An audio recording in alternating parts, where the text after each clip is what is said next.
Welcome to Vijayshree academy. Vijayshree अकॅडमीमध्ये तुमच्या सगळ्यांचं स्वागत आहे. आज आपण सुरू करणार आहोत महामॅरेथॉन. आजच्या मॅरेथॉनमध्ये आपण युनिट 10 उच्च शिक्षण प्रणाली शिकणार आहोत. या टॉपिकवरती परीक्षेत आपल्याला 5 प्रश्न येतात आणि ते आपल्याला पैकीच्या पैकी सॉल्व्ह करायचे आहेत. आणि जर का तुम्ही ते करू शकत असाल तर आजचं लेक्चर तुमचं रिव्हिजन आणखी मजबूत करणार आहे.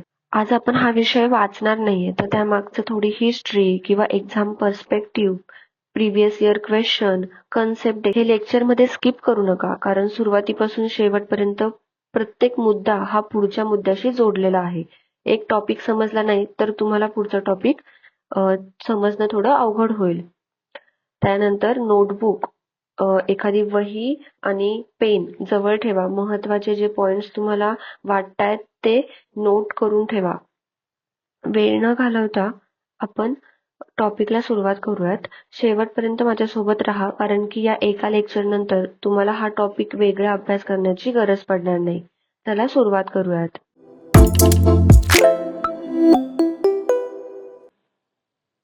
आपण प्राचीन भारतीय शिक्षण हा अत्यंत महत्त्वाचा टॉपिक सुरू करत आहोत. त्याच्यामध्ये सर्वप्रथम आपण शिक्षणाचा अर्थ म्हणजेच शिक्षण म्हणजे काय हे आपण समजावून घेतोय. आजच्या जीवनामध्ये आपण शिक्षणाचा जो काही संबंध आहे तो डिग्री, रोजगार आणि करिअरशी जोडतो. परंतु प्राचीन परंपरेमध्ये किंवा प्राचीन भारतामध्ये शिक्षण म्हणजे फक्त माहिती नव्हती, तर ज्ञान, विस्डम आणि जीवनमूल्ये जे काही व्हॅल्यूज आहेत या तिघांचाही समन्वय होता. शिक्षण हा शब्द जो आहे तो संस्कृत मधील शिक्ष या धातूपासून निर्माण झाला आहे आणि शिक्ष म्हणजे शिकणे, अध्ययन करणे, आत्मसात करणे आणि व्यक्तिमत्वाचा विकास करणे. आपल्याला याच्यामध्ये लक्षात ठेवायचं की संस्कृत मधील शिक्ष या धातूपासून शिकणे हा शब्द तयार झालेला आहे.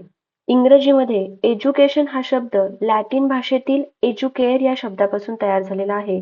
आणि एज्युकेअर म्हणजे काय, तर टू ब्रिंग आउट, व्यक्तीमध्ये ज्या काही आधीपासून असलेल्या कला, शक्ती किंवा जे काही ज्ञान असतं त्यांचा आपण काय करणं, विकास करणं म्हणजेच काय, एज्युकेअर. इंग्लिशमध्ये जो काही एज्युकेशन हा जो शब्द आहे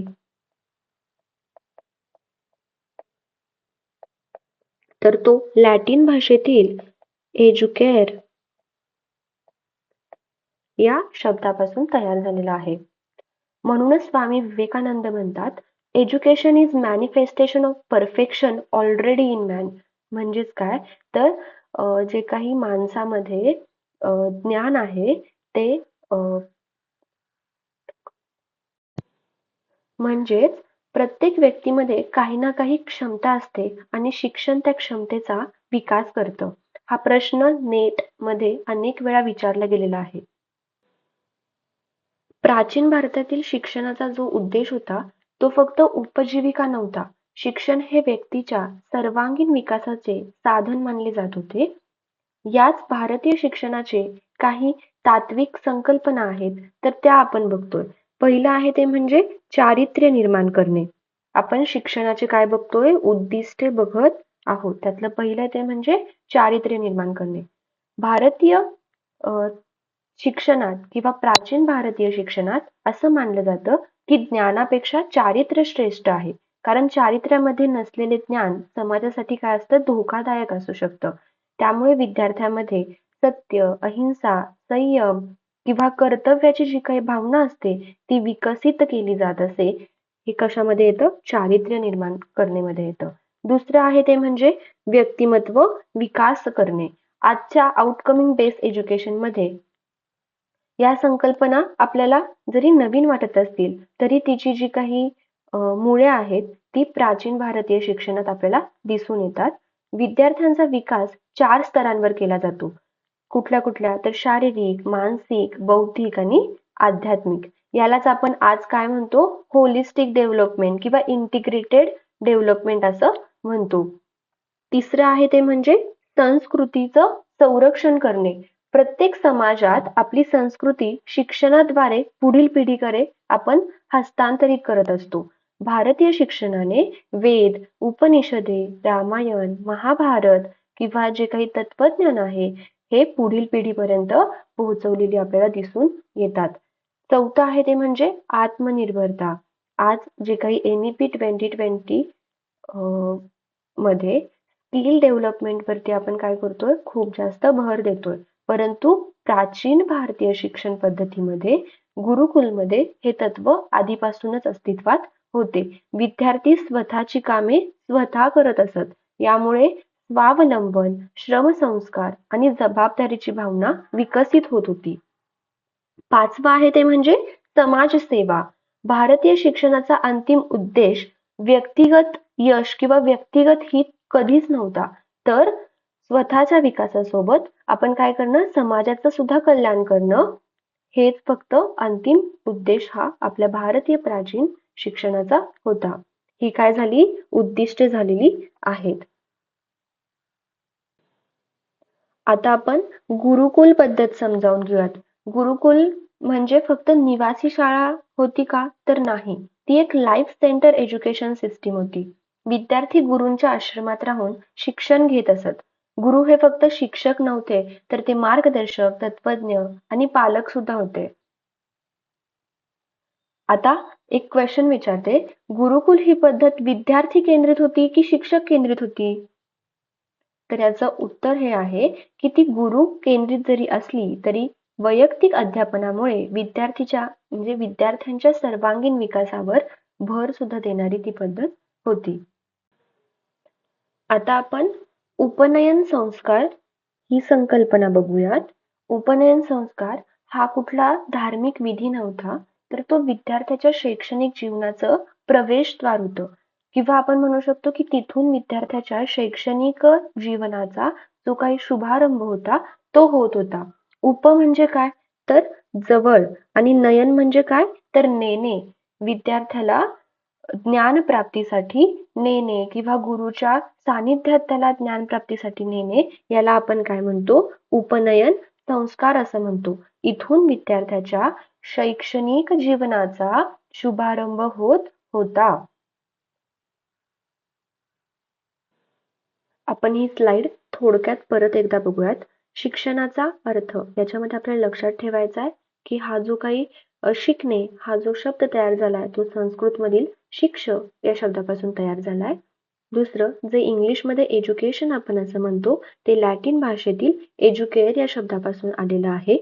हे आपल्याला शिक्षणामध्ये लक्षात ठेवायचं आहे. दुसरं, जी काही मी तुम्हाला स्वामी विवेकानंदांची व्याख्या सांगितली होती, काय, तर education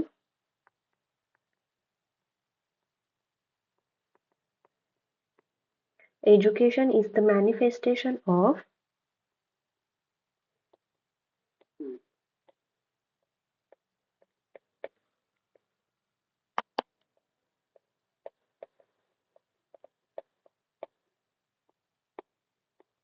perfection already in man.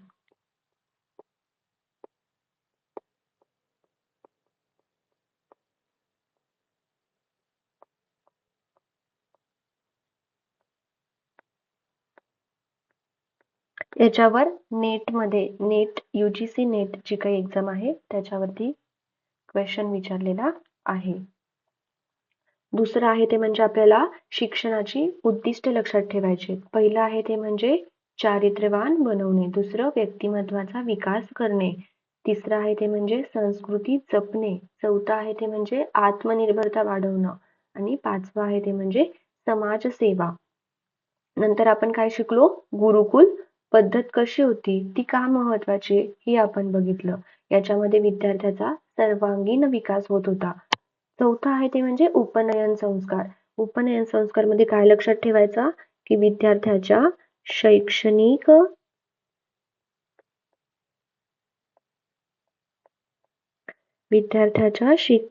जीवनाचा शुभारंभ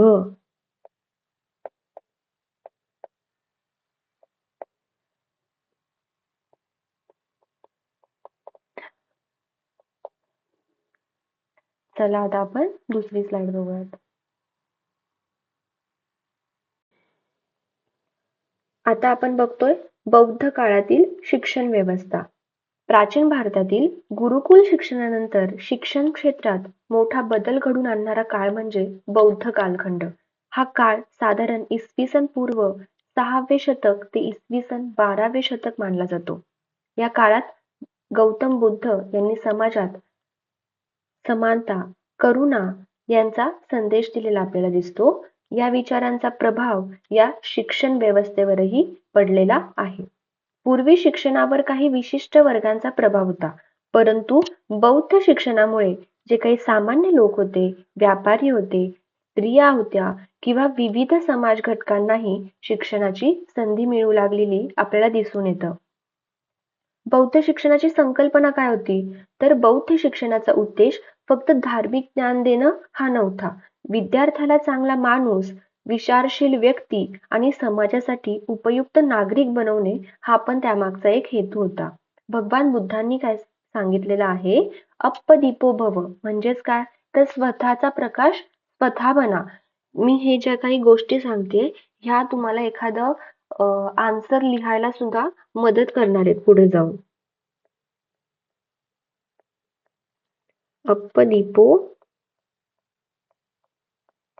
भव म्हणजेच काय? तर स्वतःचा प्रकाश स्वतः बना.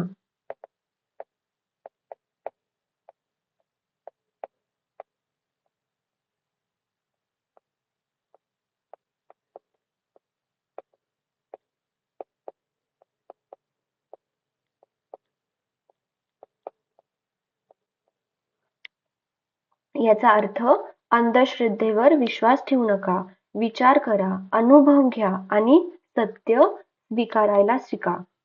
आता आपण बघतोय बौद्ध शिक्षणाची उद्दिष्टे काय काय होती.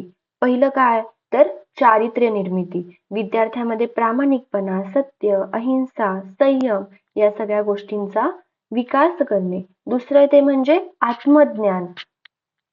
पहिलं आहे ते म्हणजे चारित्र्य. दुसरं आहे ते म्हणजे आत्मज्ञान.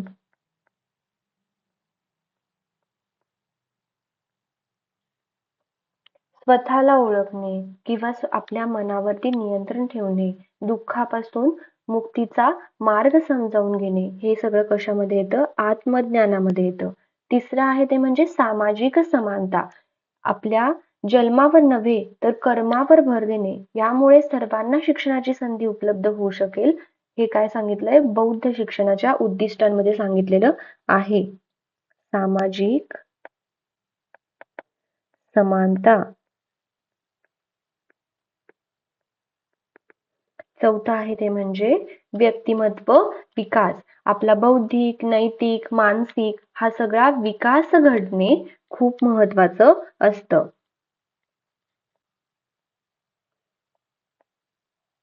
व्यक्तिमत्व विकास. नंतर शिक्षणाची केंद्रे कोणकोणती होती? बौद्ध शिक्षण मुख्यतः कुठे होत होतं?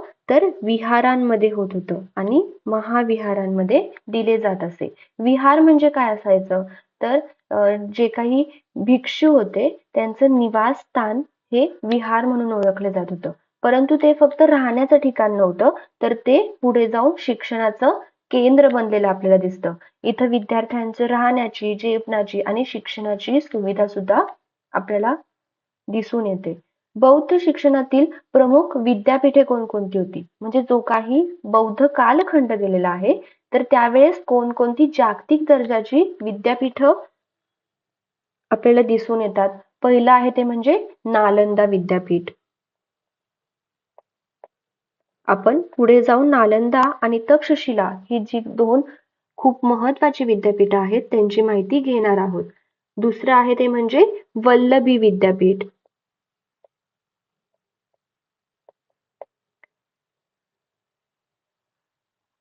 तिसरं आहे ते म्हणजे विक्रमशिला.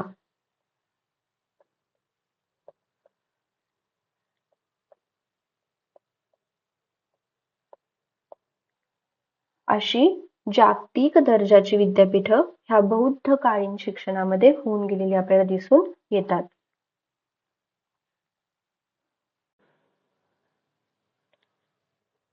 बौद्ध शिक्षणाचे एक उद्दिष्ट होते ते म्हणजे सर्व समाज घटकांना शिक्षण मिळावं, जे की आपण सामाजिक समतेमध्ये बघितलेलं आहे.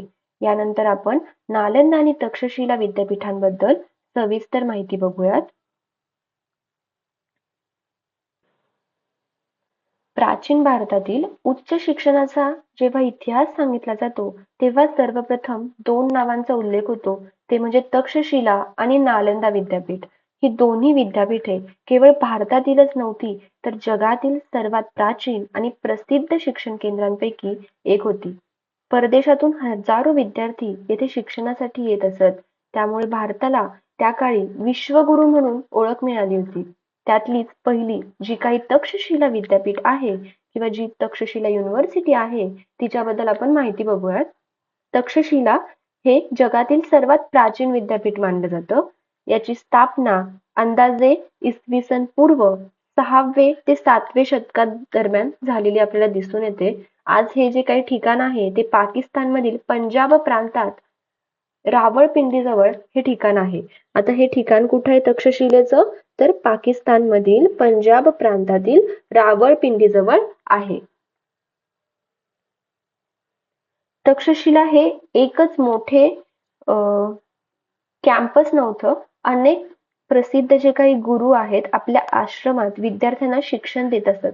त्यामुळे ते विविध गुरूंच्या शिक्षण केंद्रांचं जाळं बनलेलं आपल्याला दिसतं.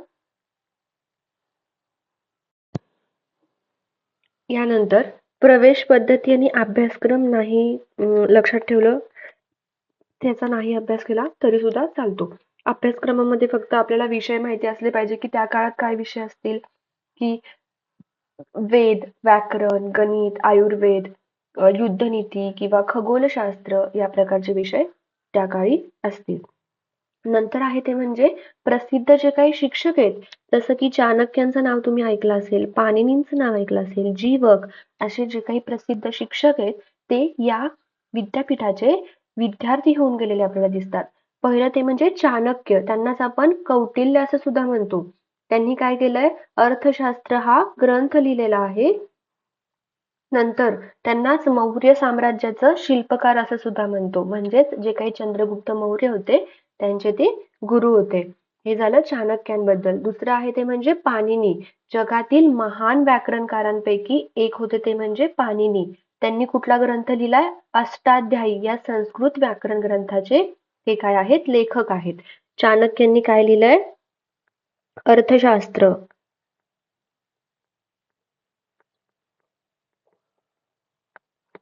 पाणिनींचा कुठला आहे? अष्टाध्यायी.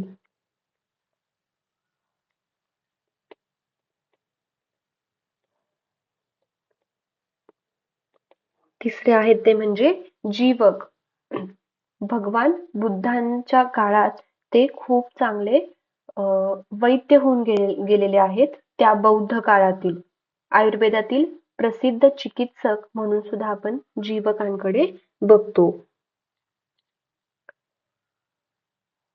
आता तक्षशिला विद्यापीठाचं वैशिष्ट्य कोणकोणती आहेत? तर जगातील ते सगळ्यात जुनं विद्यापीठ आहे. तिथं आंतरराष्ट्रीय विद्यार्थी सुद्धा शिकायला येत असत. निवासी शिक्षण मिळत होतं. व्यावहारिक शिक्षणावर तिथे भर दिला जात होता. स्वतंत्र गुरु आणि शिष्य ही जी काही व्यवस्था आहे तिथे तिथं चालवली जात असे. आणि सगळ्यात महत्वाचं म्हणजे तिथे त्या काळी सुद्धा संशोधनाला प्रोत्साहन दिलं जात असे. आता लास्टचं बघायचं ते म्हणजे तक्षशिलाचा ऱ्हास कसा झाला?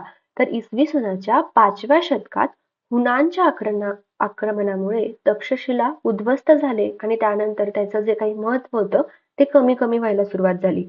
तर कुणाचं आक्रमण झालं? तर हुनांचं आक्रमण झालं.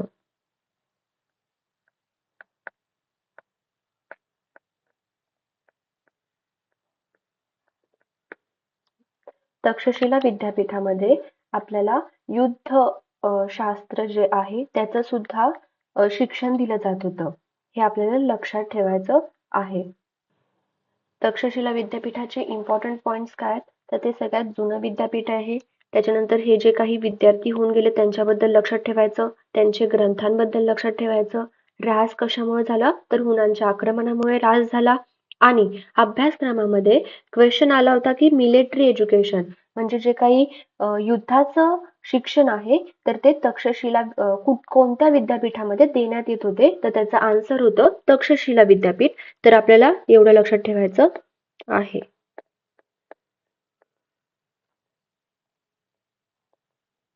Military education. यानंतर आपण बघूयात नालंदा विद्यापीठ. जर तक्षशिला हे जगातील पहिलं विद्यापीठ असेल तर नालंदा हे जगातील पहिले पूर्ण विकसित जे काही निवासी विद्यापीठ आपण म्हणतो तर ते मानलं जातं. याची जी काही स्थापना आहे ती गुप्त सम्राट कुमारगुप्त प्रथम यांनी केलेली आपल्याला दिसून येते. कोणी केली आहे स्थापना? इम्पॉर्टंट ते म्हणजे निवासी, पूर्णपणे निवासी होतं. त्याच्यानंतर गुप्त सम्राट जे होते कुमारगुप्त प्रथम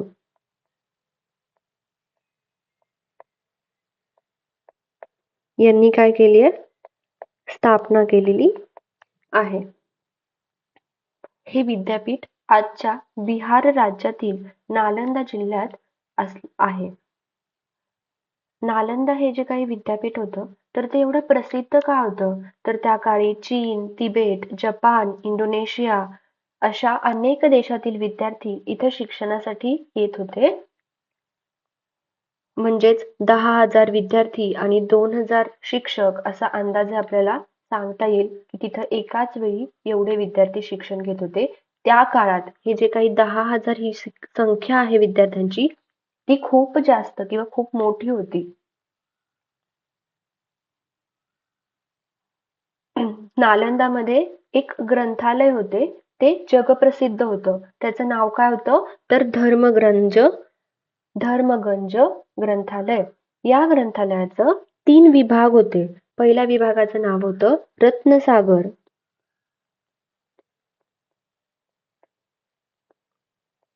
दुसऱ्या विभागाचं नाव आहे रत्नोदती.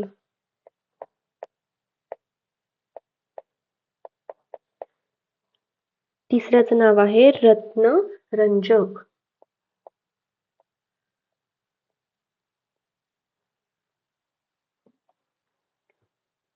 या ग्रंथालयामध्ये लाखो हस्तलिखित ग्रंथ त्या काळी सुद्धा होते. पुढे त्या नालंदा विद्यापीठामध्ये हुएनसांग आणि इत्सिंग असे जे काही प्रवासी आहेत ते पण शिक्षण घेऊन शिक्षणही घेतलं. या 2 प्रसिद्ध बौद्ध प्रवासांनी अनेक वर्ष नालंदामध्ये शिक्षण घेतलं आणि भारतातील शिक्षण व्यवस्थेचं सविस्तर वर्णन केलेलं आपल्याला दिसून येतं. आता लास्ट येते म्हणजे नालंदाचा ऱ्हास. 1993 मध्ये बख्तियार खिलजी याने नालंदा विद्यापीठावर आक्रमण केलेलं आहे. कुणी? बख्तियार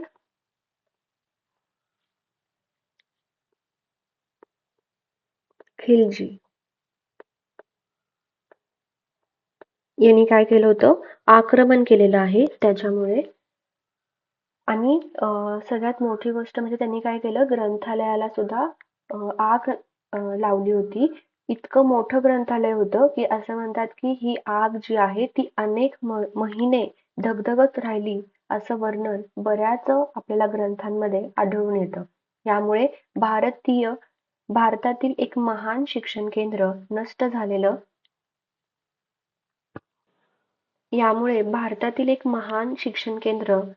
झालेलं आपल्याला दिसतं. यानंतर आपण मुस्लिम काळातील शिक्षण कसे होते याचा अभ्यास करूयात.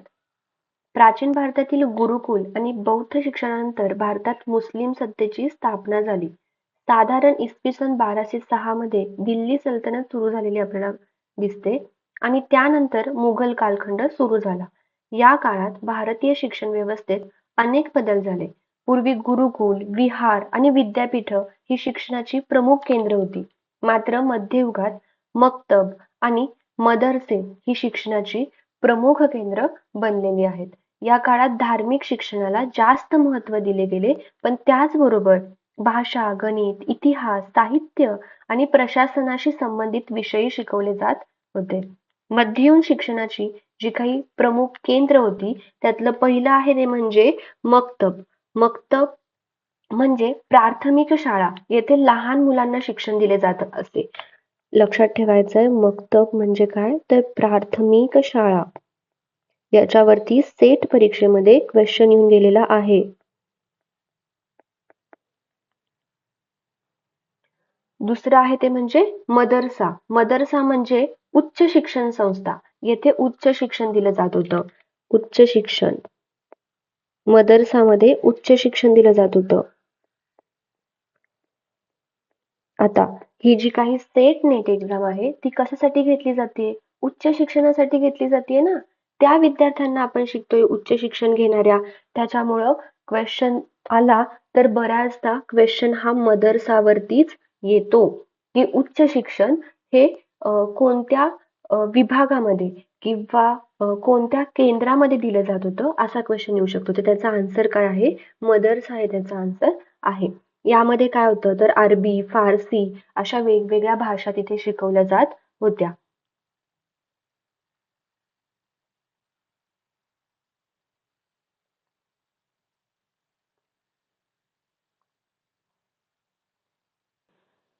त्या काळी हे इल्तुतमिश किंवा फिरोजशाह तुघलक कि अकबर असे वेगवेगळे प्रसिद्ध शासक होऊन गेले. तुम्हाला तो मुघल कालखंड कळावा यासाठी मी त्या शासकांची नावं तुम्हाला दिली आहेत. याची लक्षात ठेवण्याची काहीही गरज नाहीये. यानंतर आपण आधुनिक शिक्षण पद्धतीचा विकास कसा घडत गेला हे बघणार आहोत. मध्ययुगीन काळानंतर भारतात ब्रिटिश ईस्ट इंडिया कंपनीचं जे राज्य होतं ते वाढायला सुरुवात झाली. सुरुवातीला त्यांचा उद्देश फक्त व्यापार करणं हाच होता. परंतु हळूहळू त्यांनी प्रशासनावर नियंत्रण मिळवले आणि त्यांना सुशिक्षित भारतीय कर्मचाऱ्यांची खूप गरज भासायला लागली. याच काळात भारतात आधुनिक शिक्षण व्यवस्थेची सुरुवात झालेली आपल्याला दिसून येते. ब्रिटिश शिक्षण जे आहे ब्रिटिशांनी सुरू केलेले जे शिक्षण आहे ते भारतीयांच्या विकासासाठी नव्हते तर ब्रिटिश स्वतःच्या प्रशासनासाठी आवश्यक कारकून, लिपिक किंवा अधिकारी तयार करण्यासाठी ते आपल्याला शिक्षण देत होते. पण याच शिक्षणामुळे भारतीय समाजात जागृती निर्माण झाली आणि पुढे स्वातंत्र्य चळवळीला यामुळे बळ मिळालेले आपल्याला दिसते. भारतातील स्वातंत्र्यपूर्ण आधुनिक शिक्षणाच्या विकासात तीन घटकांचा मोठा वाटा आहे. पहिला आहे ते म्हणजे ख्रिस्ती मिशनरी, दुसरं आहे ईस्ट इंडिया कंपनी आणि तिसरं आहे भारतीय समाज सुधारक.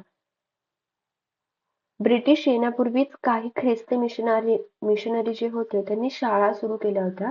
त्यांचा उद्देश ख्रिस्ती धर्माचा प्रसार असला तरी त्यांनी इंग्रजी शिक्षण, विज्ञान आणि मुलींच्या शिक्षणाला चालना दिलेली दिसते. दुसरं आहे ते म्हणजे ईस्ट इंडिया कंपनी. सुरुवातीला कंपनीने शिक्षणाकडे दुर्लक्ष केलं, पण प्रशासनासाठी शिक्षित लोकांची गरज वाढल्याने त्यांनी शिक्षणात हस्तक्षेप करायला सुरुवात केलेली आहे. तिसरं आहे ते म्हणजे भारतीय समाज सुधारक.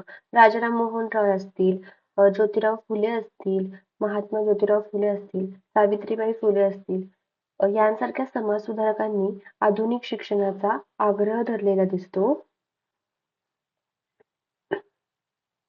कोणते तीन घटक आहेत इथे वरती लिहूयात आपण. पहिले आहे ते म्हणजे ख्रिस्ती मिशनरी.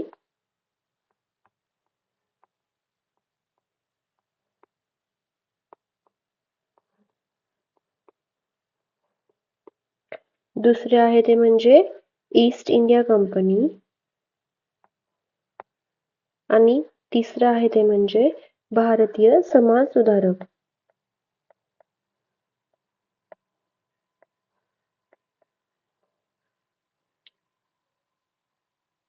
ब्रिटिश सरकारमध्ये शिक्षणाबाबत दोन विचार प्रवाह सुरू झाले होते. पहिलं आहे ते म्हणजे प्राच्यवादी, दुसरं आहे ते म्हणजे पश्चिमात्यवादी. प्राच्यवाद्यांचं काय मत होतं? भारतीयांना संस्कृत, अरबी आणि फारसी भाषेत शिक्षण दिलं जावं, भारतीय परंपरा आणि संस्कृती जपावी.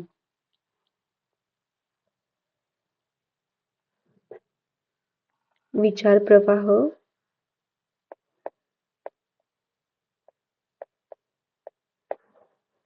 पहिलं होतं ते म्हणजे प्राच्यवादी.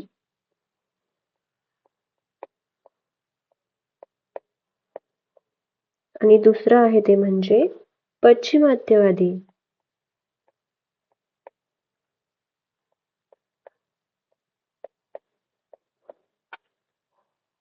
प्राच्यवाद्यांचं काय मत होतं तर परंपरा, संस्कृती आणि ज्या काही भाषा आहेत आपल्या त्या काय कराव्यात जपाव्यात.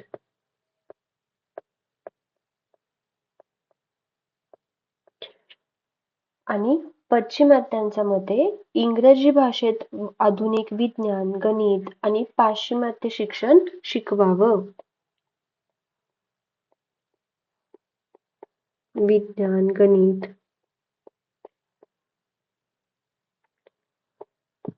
आणि जे काही पाश्चिमात्य ज्ञान होतं ते शिकवावं. हा वाद पुढं जे काही मेकॉले मिनिट्स आलेले आहेत 1835 मध्ये त्यामध्ये संपुष्टात आलेला आपल्याला दिसून येतो. आता यानंतर आपण हे बघूयात की या शिक्षणाचे फायदे काय काय झाले आणि तोटे नाही म्हणता येणार पण मर्यादा कोणत्या कोणत्या होत्या. फायदे, तोटे किंवाच मर्यादा.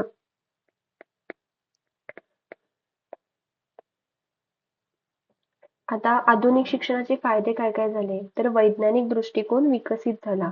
इंग्रजी भाषेचा प्रसार झालेला आहे.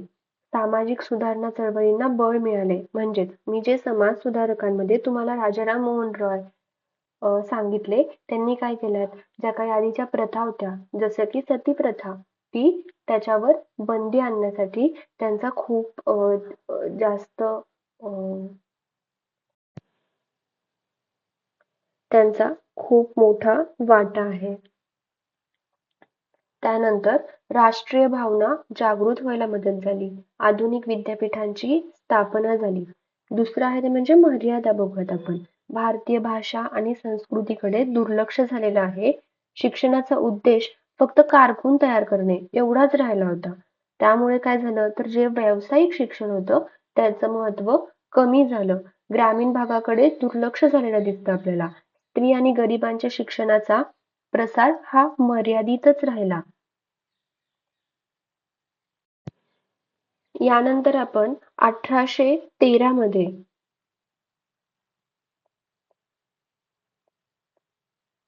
जो काही चार्टर ऍक्ट झाला त्याची माहिती घेऊयात.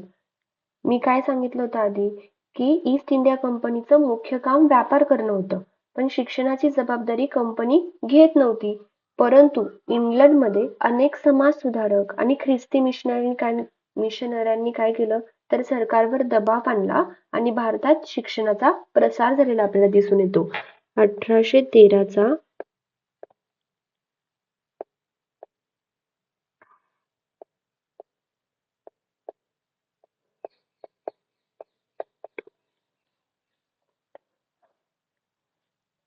हा भारतीय शिक्षणाच्या इतिहासातील पहिला महत्त्वाचा टप्पा मानला जातो.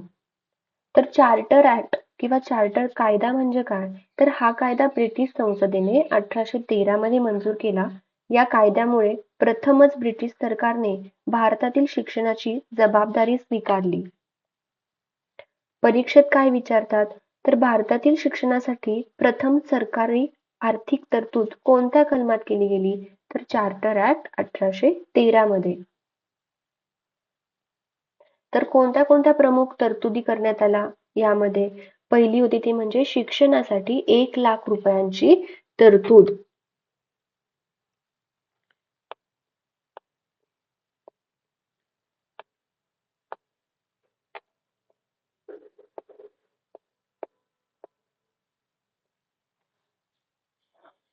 पहिली तरतूद होती शिक्षणासाठी 1,00,000 रुपयांची तरतूद.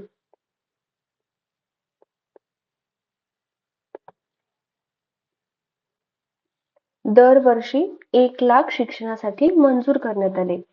त्या काळामध्ये ही जी 1,00,000 रक्कम आहे ती खूप मोठी रक्कम होती. दुसरं आहे ते म्हणजे ख्रिस्ती मिशनऱ्यांना परवानगी. मिशनऱ्यांना भारतात शाळा सुरू करण्याची आणि शिक्षणाचा प्रसार करण्याची परवानगी मिळालेली आहे. तिसरं आहे ते म्हणजे भारतीय साहित्य आणि विज्ञानाचा विकास. भारतीय साहित्य, संस्कृत, अरबी आणि आधुनिक विज्ञान यांचा विकासासाठी निधी वापरण्याचे ठरवले गेले. या चार्टर ॲक्टमध्ये आपल्याला लक्षात फक्त एवढंच ठेवायचं आहे की 1,00,000 रुपयांची तरतूद करण्यात आली. कोणत्या ॲक्टमध्ये? 1813चा charter act.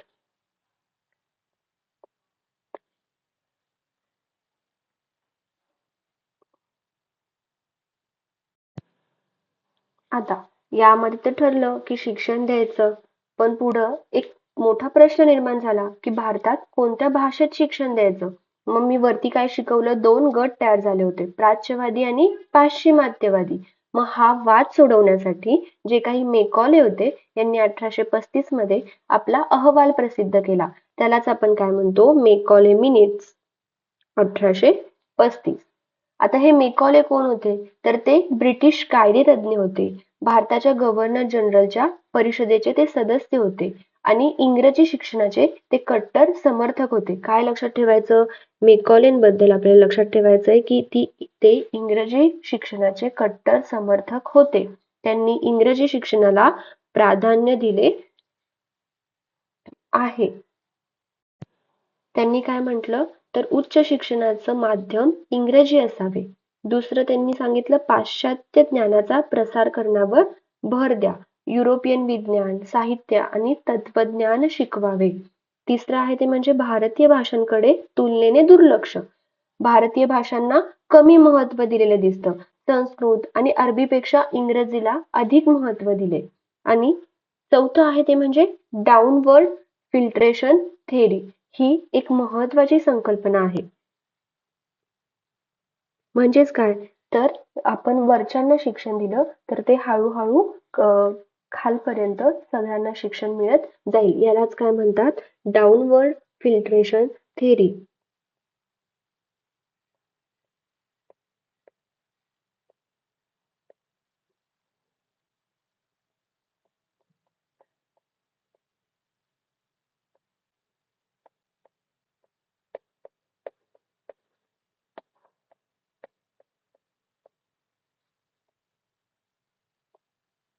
Downward filtration theory.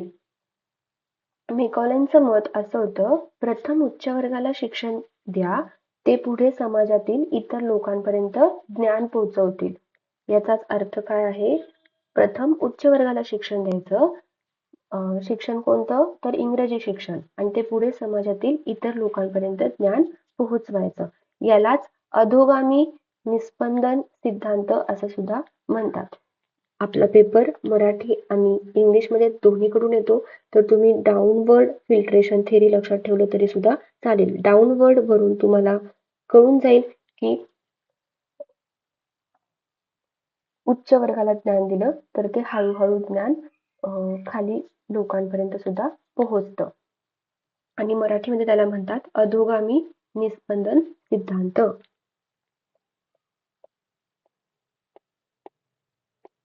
अधोगामी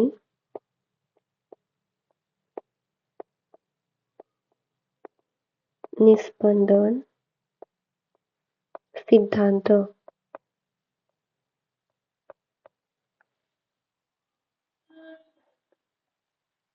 हे काय झालं, मेकॉले मिनिट्स.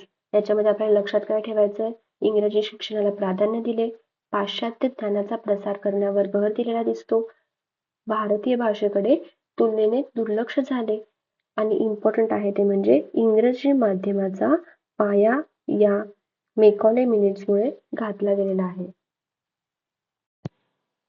यानंतर आपण वूडचा खलिता बघणार आहोत.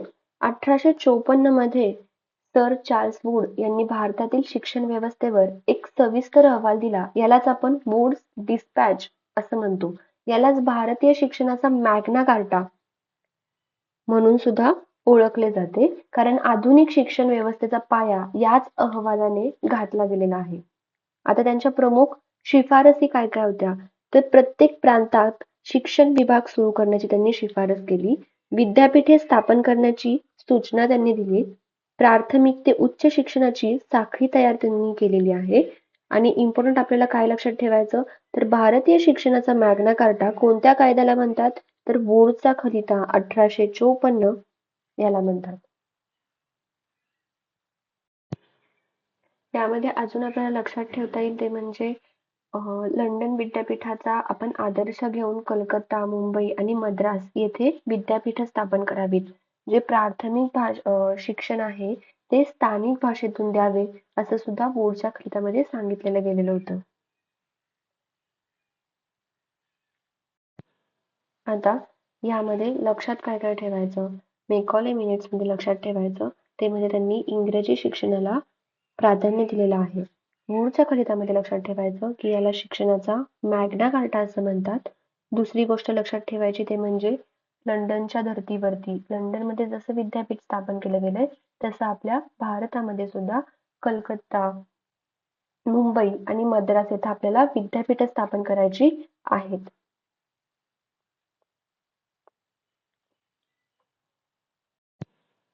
यानंतर आपण हंटर आयोग बघणार आहोत जो की 1882 आणि 83 चा आहे. 1882 मध्ये लॉर्ड रिपन यांनी हा आयोग नेमला होता. त्याचे अध्यक्ष सर विल्यम हंटर हे आहेत.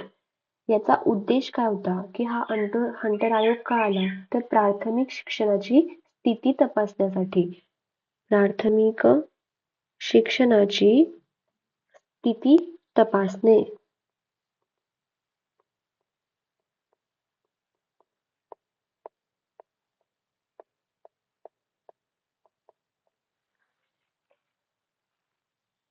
त्यानंतर त्यांनी स्थानिक स्वराज्य संस्थानांना शिक्षणाची जबाबदारी त्यांच्याकडे सोपवलेली आहे किंवा जबाबदारी द्यावी असं सुद्धा या हंटर आयोगामध्ये सांगितलं. त्यांनी माध्यमिक शिक्षणात सुधारणा माध्यमिक शिक्षणात म्हणजे 2 प्रवाह असावेत असं त्यांनी सांगितलं. पहिलं ते म्हणजे विद्यापीठ शिक्षणासाठी आणि दुसरं आहे ते म्हणजे व्यावसायिक शिक्षणासाठी. याच्यामध्ये सुद्धा काय करणं सुधारणा घडवून आणणं.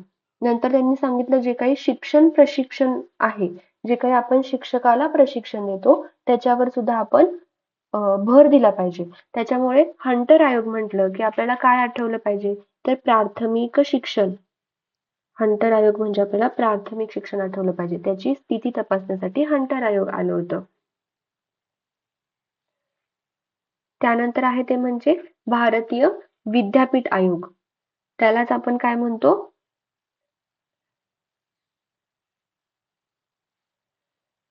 रॅले आयोग असं सुद्धा म्हणतो.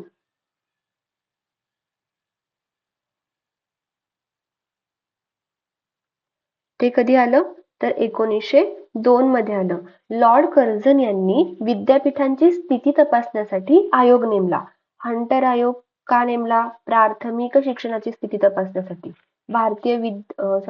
रॅले आयोग जो होता तो का नेमला तर विद्यापीठांची स्थिती तपासण्यासाठी. इथं इम्पॉर्टन्स मध्ये मी दिलंय विद्यापीठ सुधारणा त्यांची जी काही स्थिती आहे ती तपासण्यासाठी. विद्यापीठांवर सरकारी नियंत्रण वाढवणे हे सुद्धा या आयोगामध्ये सांगितलं गेलं आहे. शिक्षणाचा दर्जा उंचावणे हे सुद्धा या आयोगामध्ये सांगितलं गेलं होतं. याचाच परिणाम म्हणून काय झालं तर 1904 मध्ये इंडियन युनिव्हर्सिटी ऍक्ट लागू झालेला आपल्याला दिसतो. भारतीय विद्यापीठ कायदा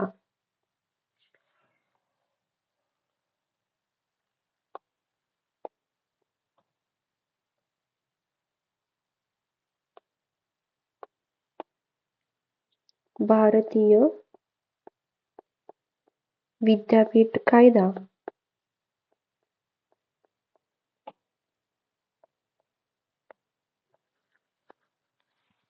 लागू झाला. त्याच्या प्रमुख तरतुदी काय काय होत्या तर विद्यापीठावर नियंत्रण वाढवणे, जे काही संशोधन आहे त्याला प्रोत्साहन देणं, त्याच्यानंतर शिक्षकांची गुणवत्ता सुधारणं, अभ्यासक्रमामध्ये सुधारणा घडवून आणणं हे या विद्यापीठ कायद्याची उद्दिष्ट होती. यानंतर आलाय ते म्हणजे आता 1905 ला काय झालं तर आत्तापर्यंत आपण काय बघितलं की इंग्रजी शिक्षणाला प्रोत्साहन दिलं. त्याच्यानंतर तेच आपल्याला माध्यमिक स्तरावरती सुद्धा शिकवलं जात होतं. मग देशातील शाळांमध्ये परदेशाचा इतिहास शिकवला जात होता. पण स्वतःच्या देशाचा जो काही इतिहास, संस्कृती आणि भाषा होती ती शिकवलीच जात नव्हती. अशा शिक्षणातून आपल्या देशामध्ये देशभक्त किंवा चांगले नागरिक तयार होतील का? तर नाही तयार होणार. हाच प्रश्न मग 1905 मध्ये भारतीय समाजाच्या पुढे उभा राहिला होता. कोणतीही जी काही घटना असते ती अचानक घडत नाही. तिच्या मागे सामाजिक आणि राजकीय कारणे असतात. 1905 मध्ये काय झालं? लॉर्ड कर्झनने बंगालची फाळणी केली. ब्रिटिश सरकारचं काय मत होतं की प्रशासकीय सोय आहे, परंतु भारतीयांना वाटले की तिथे फोडा आणि राज्य करा ही नीती राबवली जात आहे. याच काळात म्हणून काय झालं तर स्वदेशी चळवळ सुरू झाली. स्वदेशी चळवळ म्हणजेच काय? तर फक्त विदेशी वस्तूंवर बहिष्कार नव्हता, तर शिक्षण, उद्योग, संस्कृती आणि विचार या सर्व क्षेत्रात स्वावलंबाचा विचार होता. आणि याच विचारातून राष्ट्रीय शिक्षणाची संकल्पना जन्माला आलेली आपल्याला दिसते. नॅशनल काउन्सिल ऑफ एज्युकेशन 1905, राष्ट्रीय शिक्षण परिषद 1905 मध्ये बंगालमध्ये त्याची स्थापना करण्यात आली. ही ब्रिटिश सरकारची संस्था नव्हती, ही भारतीय राष्ट्रवादी नेत्यांनी उभारलेली संस्था होती. आता ही संस्था उभारण्यामागचा उद्देश समजून घेऊयात आपण. त्या काळात ब्रिटिश शिक्षण व्यवस्था भारतीयांना कारकून बनवत होती. तर भारतीय नेत्यांना कशी शिक्षण व्यवस्था हवी होती? तर देशभक्त नागरिक तयार करेल, विज्ञान आणि तंत्रज्ञान शिकवेल, भारतीय संस्कृती जपेल आणि देशाला स्वावलंबी बनवेल. या सगळ्यांचा हे सगळे जे काही उद्दिष्ट आहेत ते डोळ्यासमोर ठेवून आपल्या भारतीय जे काही नेते होते त्यांनी राष्ट्रीय शिक्षण परिषद 1905 ला तिची स्थापना केलेली दिसते. हा स्वदेशी चळवळीचा परिणाम म्हणून ही परिषद निर्माण झाली. राष्ट्रीय शिक्षणाचा प्रसार करायचा होता. जे काही तांत्रिक, व्यावसायिक जे काही शिक्षण आहे त्याला प्रोत्साहन देणं या परिषदेच्या किंवा राष्ट्रीय शिक्षण परिषदेच्या मागचा उद्देश होता, हे आपल्याला दिसून येतं. आता इम्पॉर्टंट हे आहे की स्वदेशी शिक्षण, यामध्ये लक्षात काय ठेवायचं? स्वदेशी शिक्षण लक्षात ठेवायचं. त्यानंतर आहे ते म्हणजे शिक्षण धोरणावरील ठराव, government resolution of education policy 1913, 1913. भारतीयांनी काय केली? स्वतःची शिक्षण चळवळ सुरू केली. म्हणून यामध्ये जे काही गोपाळ कृष्ण गोखले होते त्यांनी काय म्हटलं की मोफत आणि सक्तीच्या प्राथमिक शिक्षणाचा प्रस्ताव त्यांनी मांडलेला दिसतो. तर तो प्रस्ताव सरकारने स्वीकारला का? नाही स्वीकारला. परंतु सरकारवर दबाव वाढला. त्यामुळे त्यांनी काय केलं? 1913 ला शिक्षण धोरणावरील शिक्षण जे काही धोरण आहे ते जाहीर केलेलं आपल्याला दिसतं. त्याच्यामध्ये त्यांनी काय काय सांगितलं? तर प्राथमिक शिक्षणाचा विस्तार हे त्यांनी मान्य केलं. पण त्यांनी मोफत आणि सक्तीचं केलेलं आहे का? तर नाही केलेलं. इथं असं पण येऊ शकतं की हे जे काही प्राथमिक शिक्षण आहे ते मोफत आणि सक्तीचे केले होते, तर नाही केलं ते. त्यांनी फक्त एवढं मान्य केलं की प्राथमिक शिक्षणाचा विस्तार झाला पाहिजे. दुसरं आहे ते म्हणजे शिक्षणासाठी सरकारी आणि आर्थिक मदत वाढवणे, हे त्यांनी त्यांच्या पॉलिसीमध्ये जाहीर केलं. मग ह्याच्यामध्ये इम्पॉर्टंट पॉइंट काय? तर प्राथमिक शिक्षणाचा विस्तार. 1904 च्या इंडियन युनिव्हर्सिटीज ऍक्ट नंतरही विद्यापीठांमध्ये अनेक समस्या होत्या. विशेषतः कलकत्ता विद्यापीठांवर विद्यार्थ्यांचा प्रचंड ताण होता. विद्यार्थ्यांची संख्या वाढत होती, शिक्षणाचा दर्जा घसरत होता, परीक्षा केंद्रित शिक्षण वाढत होते. यामुळे ब्रिटिश सरकारने 1917 मध्ये एक आयोग नेमला. तो कुठला आयोग आहे? सॅडलर आयोग. त्याचे अध्यक्ष होते मिशेल एर्नस्ट सॅडलर. तर या आयोगाला सुरुवातीला फक्त कलकत्ता विद्यापीठाचा अभ्यास करायचा होता. का आला होता? कलकत्ता विद्यापीठाचा अभ्यास करण्यासाठी. पण अभ्यास करताना या आयोगाच्या असं लक्षात आलं की समस्या फक्त विद्यापीठात नाहीये, समस्या शाळेपासून सुरू होतीये, म्हणून आयोगाने पूर्ण शिक्षण व्यवस्थेचाही अभ्यास केलेला आपल्याला दिसतो. त्यांनी 12 वर्षाचे जे काही शालेय शिक्षण आहे त्याची रचना कशी असली पाहिजे, जसं की आपण बघतो की आत्ताच्या टाइममध्ये 12 प्लस म्हणजे 10+2+3 ही रचना आहे, किंवा 12वी पर्यंतचे शिक्षण आपण कसं घेतो त्यासाठी पण त्यांनी काय केलेली आहे, एक रचना केलेली आहे. तर ही रचना कशी असावी याचा अभ्यास सुद्धा सॅडलर आयोगाने केलेला दिसतो. त्याच्यानंतर इंटरमिजिएट कॉलेजची संकल्पना सुद्धा सॅडलर आयोगाने दिलेली आहे. म्हणजेच काय, तर 11वी आणि 12वीची स्वतंत्र संस्थांमध्ये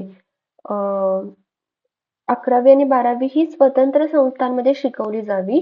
यामुळे काय होतंय, तर विद्यापीठावरील ताण यामुळे कमी होईल. यालाच आपण काय म्हणतो, इंटरमिजिएट कॉलेज संकल्पना आहे का. आजचं आपण ज्युनियर कॉलेज सिस्टीम म्हणतो ती काय याच संकल्पनेवर आधारलेली आहे. यानंतर त्यांनी काय सांगितलं, तर विद्यापीठ फक्त डिग्री देणारी संस्था असली पाहिजे का, तर नाही. सॅडलर आयोग असे म्हणतात, तर विद्यापीठाने टीचिंग, रिसर्च, इनोव्हेशन यावर भर दिला पाहिजे. त्यांनी माध्यमिक शिक्षण जे आहे ते मजबूत करा असं सुद्धा एक तरतूद दिली होती. त्यांनी महिला शिक्षणाचा विस्तार करणे असं सुद्धा याची पण तरतूद केलेली होती.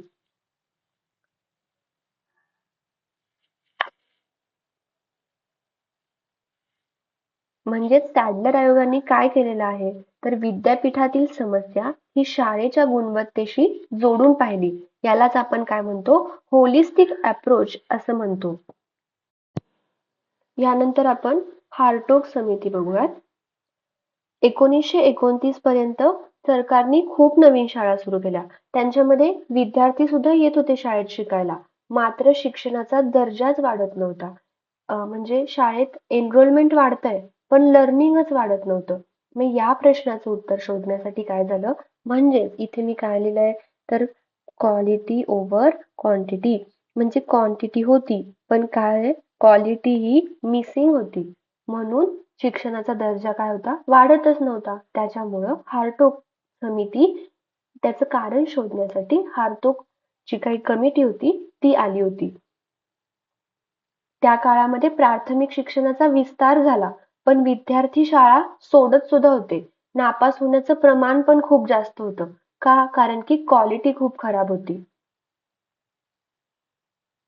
आता परीक्षेमध्ये कोणते क्वेश्चन विचारले जातील, तर जी काही शाळांची संख्या आहे ती वाढवण्यापेक्षा आपल्याला विद्यार्थ्यांची जी काही गळती आहे ती कमी करण्यावर भर द्यायचा होता. नंतर गुणवत्तापूर्वक जे काही प्राथमिक शिक्षण होतं त्याच्यावर भर द्यायचा होता. क्वालिटी ओव्हर क्वांटिटी हे हारटोग समितीबद्दलचं लक्षात ठेवायचं आपल्याला. याच्यामध्ये त्यांनी सांगितलं, प्राथमिक शिक्षणावर भर द्या. फक्त नवीन शाळा उघडायच्यात का, नाही. चांगले शिक्षक, चांगले वर्ग, चांगले अध्यापन याच्यावर आपल्याला भर द्यायचा आहे. जे काही विद्यार्थ्यांची गळती होतीये, ड्रॉप आउट होतंय, ते आपल्याला कमी करायचंय. अनेक विद्यार्थी पहिली दुसरीतच शाळा सोडत होतं. तर या समितीने याच्यावर भर द्यायचा होता की त्यांचं ते प्रमाण कसं कमी होईल.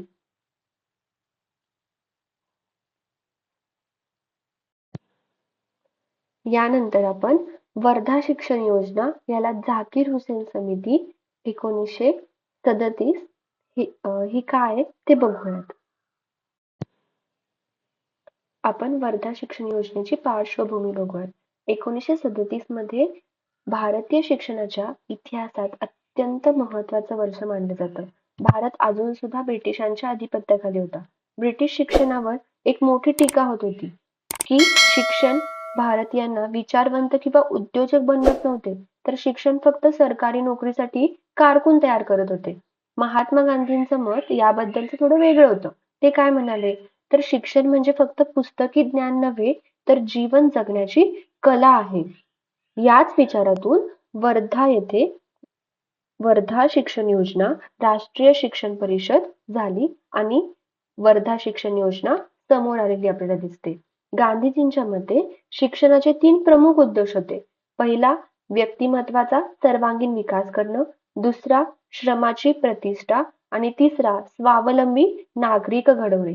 ते काय म्हणायचे की हात, मेंदू आणि जे काही हृदय आहे याचा एकत्रित विकास करणे म्हणजेच काय तर शिक्षण.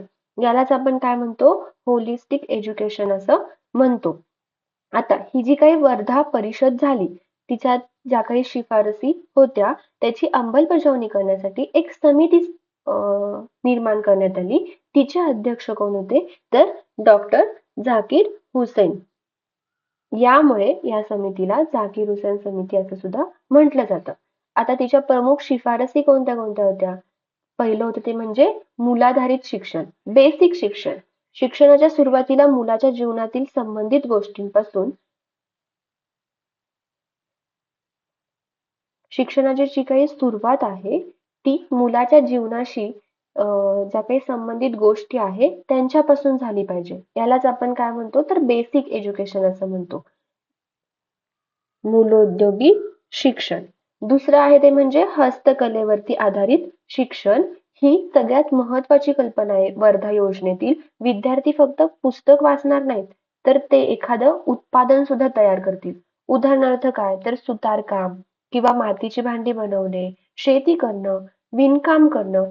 यातून विद्यार्थी काय काय शिकतील तर समाज जीवन जे काही आहे ते कसं जगायचं. हस्तकला हे फक्त कौशल्य नव्हतं तर ते एक अध्यापनाचं माध्यम सुद्धा होतं. तिसरं त्यांनी काय सांगितलंय तर मातृभाषेत शिक्षण दिलं पाहिजे. ते एकदम सहज आणि प्रभावी असले पाहिजे. ते मोफत आणि सक्तीचे शिक्षण याच्यावर सुद्धा भर दिलेला आपल्याला दिसतो. 7 ते 14 वर्षाच्या मुलांना मोफत आणि सक्तीचे शिक्षण मिळाले पाहिजे. अजून एक महत्वाची गोष्ट आहे ते म्हणजे स्वावलंबन. शाळा शक्यतो स्वतःच्या उत्पादनातून काही प्रमाणात आर्थिकदृष्ट्या सक्षम व्हाव्यात हा विचार त्या काळात एक नाविन्यपूर्ण विचार होता.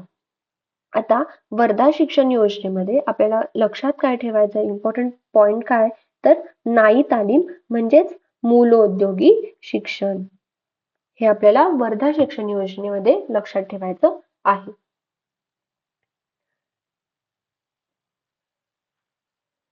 यानंतर आपण बघूयात ॲबॉट वूडचा अहवाल 1937 मध्ये आलेला. 1930 नंतर भारतामध्ये उद्योगांचं प्रमाण हे वाढायला लागलं. पण एक मोठी समस्या पण होती. कारखाने होते, मशीन होत्या, पण आपल्याकडे जे काही प्रशिक्षित कामगार असतात तेच नव्हते. आपल्याकडे जे काही व्यावसायिक शिक्षण होतं त्याच्यावर भरच देत नव्हते. त्याच्यामुळे म्हणून ब्रिटिश सरकारने ॲबॉट आणि वूड या 2 तज्ञांना भारतीय व्यावसायिक शिक्षणाचा अभ्यास करण्यासाठी नेमले.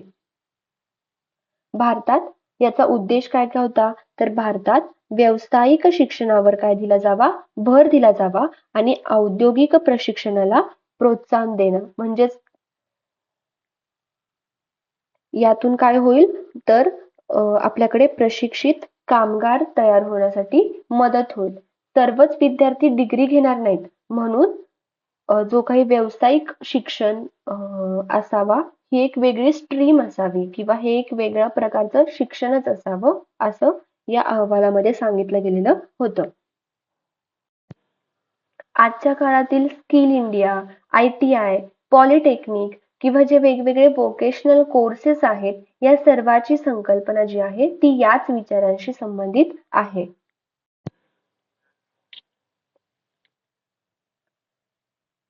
ब्रिटिश सरकारला हे जाणवत होतं की भारतात शिक्षणाचा दर्जा अत्यंत कमी आहे आणि त्या काळात भारतात निरक्षरता खूप मोठ्या प्रमाणात होती. प्राथमिक शिक्षण सर्वांपर्यंत पोहोचत नव्हते. प्रशिक्षित जे काही शिक्षक होते त्यांची कमतरता भासत होती. ग्रामीण भागात जे काही शाळा आहेत त्यांचा अभाव जाणवत होता. यामुळे ब्रिटिश सरकारने काय केलं तर एक योजना तयार करण्यास सांगितली. त्यासाठी एक त्यांनी समिती नेमली. तिचंच नाव काय आहे सार्जंट अहवाल. का कारण की त्या समितीचे जे काही प्रमुख होते त्यांचं नाव होतं जॉन सार्जंट. तर या अहवालाचं उद्दिष्ट काय होतं तर भारतातील आधुनिक सर्वसमावेशक आणि राष्ट्रीय शिक्षण व्यवस्था तयार करणे. यामध्ये फक्त प्राथमिक शिक्षण नव्हतं तर पूर्व प्राथमिक, प्राथमिक, माध्यमिक, तांत्रिक, प्रौढ शिक्षण किंवा जे काही शिक्षक प्रशिक्षण आहे, आरोग्य आहे या सर्वांचा विचार यामध्ये करण्यात आला होता. त्यांच्या प्रमुख शिफारसी काय काय होत्या, तर 6 ते 14 वयोगटातील विद्यार्थ्यांना मोफत व सक्तीचे शिक्षण देणे. 6 ते 14 वयोगटातील विद्यार्थ्यांना मोफत आणि सक्तीचे शिक्षण देणे. यानंतर त्यांनी काय सांगितलं, तर बाल शिक्षणाकडे फारसे लक्ष दिलं जात नव्हतं. तर या अहवालामध्ये त्यांनी सांगितलं की 3 ते 6 वर्षाच्या मुलांसाठी नर्सरी स्कूल्स सुरू कराव्यात. पूर्व प्राथमिक शिक्षणांवर भर दिलेला यामध्ये दिसून येतो. प्रशिक्षण सुधारणा त्यांनी सांगितलेल्या आहेत. आपल्याला सार्जंट अहवालामध्ये हे लक्षात ठेवायचं ते म्हणजे सार्वत्रिक मोफत शिक्षण हा याच्यातला इम्पॉर्टंट पॉइंट आहे. यामध्ये त्यांनी माध्यमिक शिक्षणानंतर माध्यमिक शिक्षण हे 2 प्रकारचे असावे असं सांगितलं. एक अकॅडमिक, एक असावं टेक्निकल. यामुळे विद्यार्थ्यांच्या क्षमता आणि आवडीनुसार शिक्षण विद्यार्थ्यांना घेता येईल.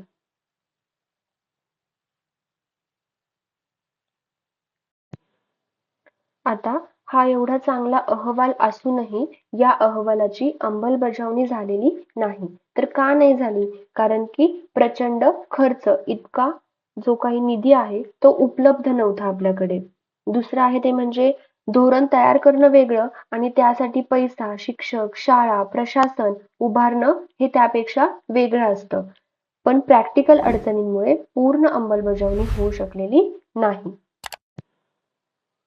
हे जे राष्ट्रीय शैक्षणिक धोरण होतं, हे केवळ भारताचे पहिले शिक्षण धोरण नव्हते, तर आधुनिक भारतातील शिक्षण व्यवस्थेचा पाया होता. या धोरणाने कोठारी आयोगाच्या शिफारसींना मूर्त स्वरूप, सरकारी स्वरूप दिलेले आपल्याला दिसते. समान शैक्षणिक संधी, राष्ट्रीय एकात्मता, विज्ञानाचे शिक्षण, त्रिभाषा सूत्र, शिक्षकांचा दर्जा, गुणवत्तापूर्व शिक्षण या संकल्पना या राष्ट्रीय स्तरावर रुजवलेल्या पहिल्या राष्ट्रीय शैक्षणिक धोरणातून दिसून येतात. स्वातंत्र्यानंतरचा पहिला शिक्षण आयोग आहे हा.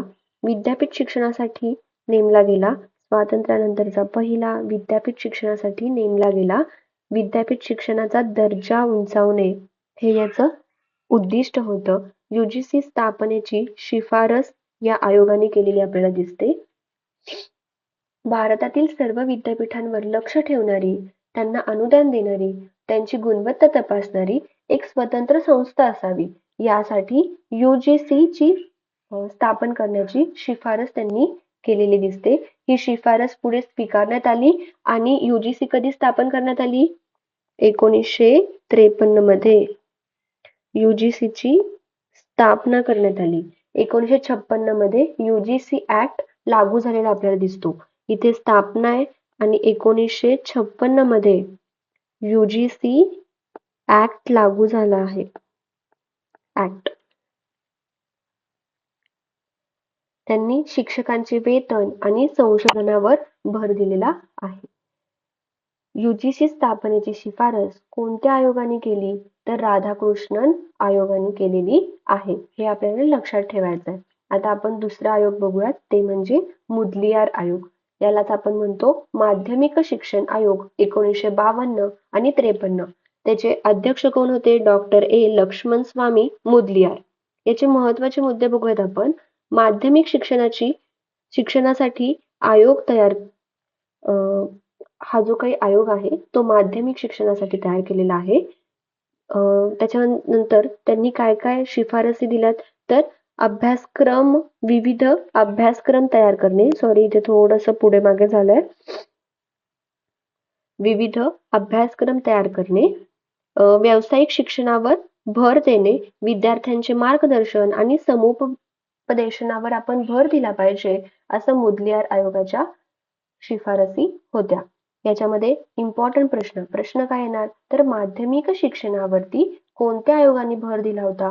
तर आन्सर आहे मुदलियार आयोग.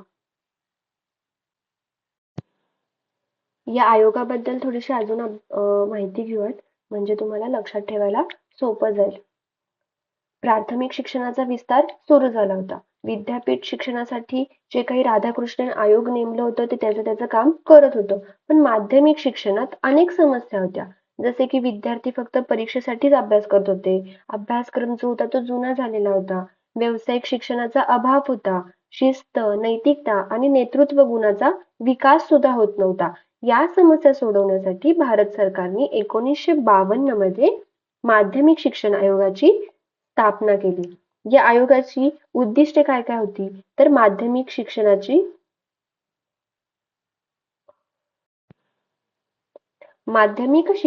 शिक्षणातून विद्यार्थ्याचा बौद्धिक विकास, नैतिक विकास, शारीरिक विकास, सामाजिक विकास काय झाला पाहिजे. दुसरं आहे ते म्हणजे अभ्यासक्रमाचे विविधीकरण.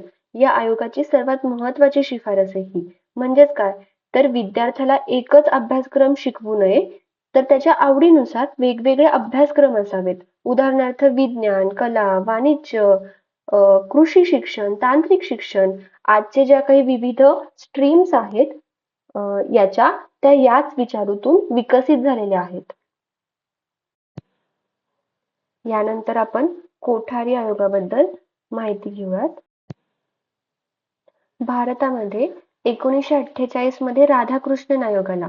1952 मध्ये मुदलियार आयोग आला. पण सरकारला एक समस्या होती.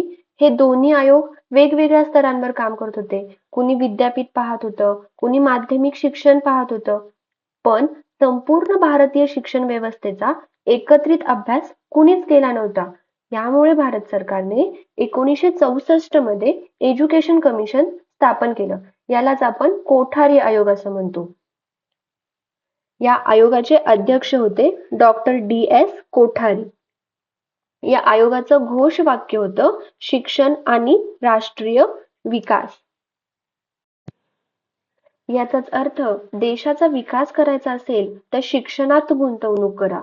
म्हणजेच the destiny of the India is now being shaped in her classrooms. म्हणजेच भारताचे भविष्य हे वर्गखोल्यांमध्ये घडत आहे. आयोगाच्या प्रमुख शिफारसी काय काय होत्या? तर 10+2+3 ही काय असावी? शिक्षण रचना असावी. 10 वर्ष शालेय, 2 वर्ष उच्च माध्यमिक, 3 वर्ष पदवीचे अशी रचना आहे. ही संकल्पना कोठारी आयोगाने दिलेली आहे.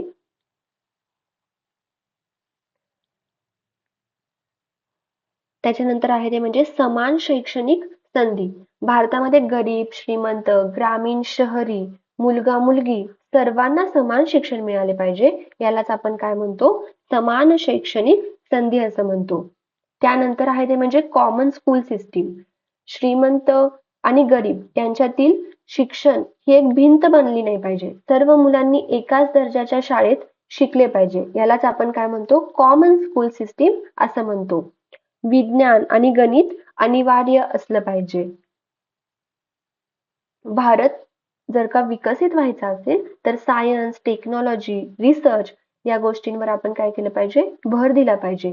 शिक्षणावर GDPच्या 6% खर्च करण्याची शिफारस ही कोठारी आयोगाने केलेली आहे. लक्षात ठेवा, GDPच्या 6% खर्च करण्याची शिफारस. आजही आपण एवढा खर्च शिक्षणावर करत नाही. इम्पॉर्टंट आता कशावर प्रश्न येऊ शकतो ते म्हणजे 10+2+3 ही जी पद्धत आहे ही जी रचना आहे ती कुणी सांगितली? तर कोठारी आयोगाने त्यांच्या शिफारसींमध्ये दिलेली आहे. जर भारतातील शिक्षण व्यवस्थेचे संविधान कोणता आयोग मानला जात असेल तर तो कोठारी आयोग आहे. कारण प्राथमिक, माध्यमिक, उच्च शिक्षण, तांत्रिक, व्यावसायिक शिक्षण, शिक्षक शिक्षण, भाषा धोरण, विज्ञान, संशोधन, समान संधी अशा संपूर्ण शिक्षण व्यवस्थेचा एकात्मिक विचार या आयोगाने प्रथमच मांडला आहे. यानंतर आपण पहिले राष्ट्रीय शैक्षणिक धोरण 1968 बघूयात. 1947 नंतर भारत स्वतंत्र झाला. त्याच्यानंतरचे आपण उच्च शिक्षणासाठी राधाकृष्णन आयोग, माध्यमिक शिक्षणासाठी मुदलियार आयोग, संपूर्ण शिक्षण व्यवस्थेच्या अभ्यासासाठी कोठारी आयोग असे वेगवेगळे आयोग बघितले. भारत सरकारने या सगळ्यांच्या शिफारसीचा अभ्यास केला आणि 1968 मध्ये भारताचे पहिले राष्ट्रीय शिक्षण धोरण जाहीर केले.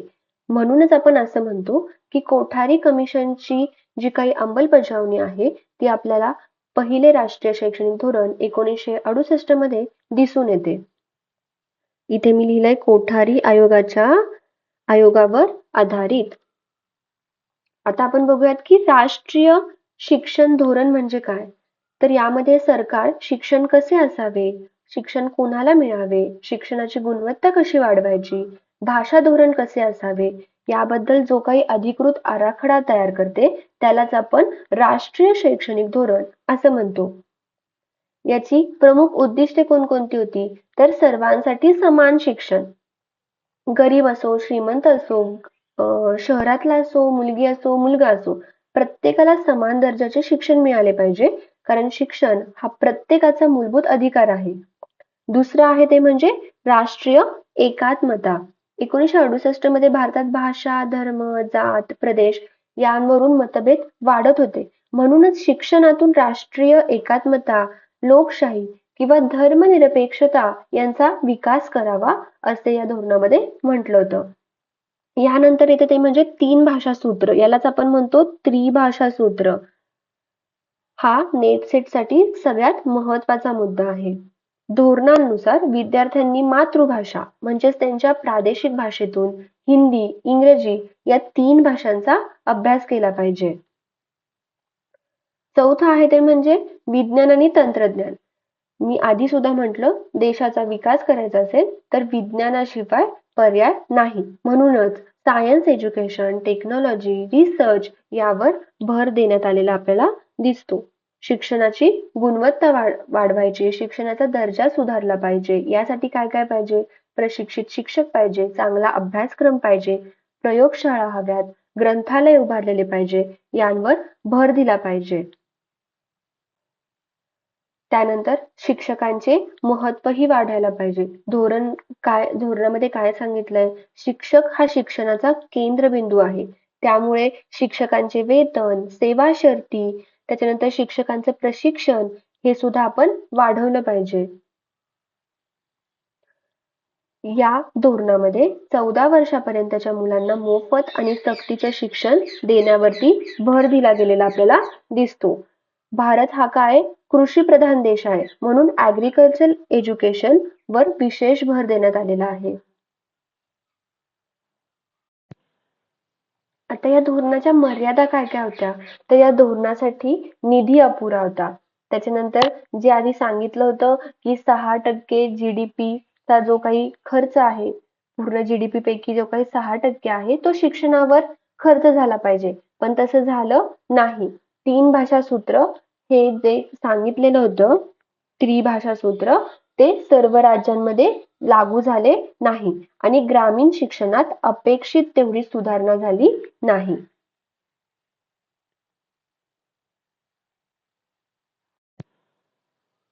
हे जे राष्ट्रीय शैक्षणिक धोरण होतं, हे केवळ भारताचे पहिले शिक्षण धोरण नव्हते, तर आधुनिक भारतातील शिक्षण व्यवस्थेचा पाया होता. या धोरणाने कोठारी आयोगाच्या शिफारसींना मूर्त स्वरूप, सरकारी स्वरूप दिलेले आपल्याला दिसते.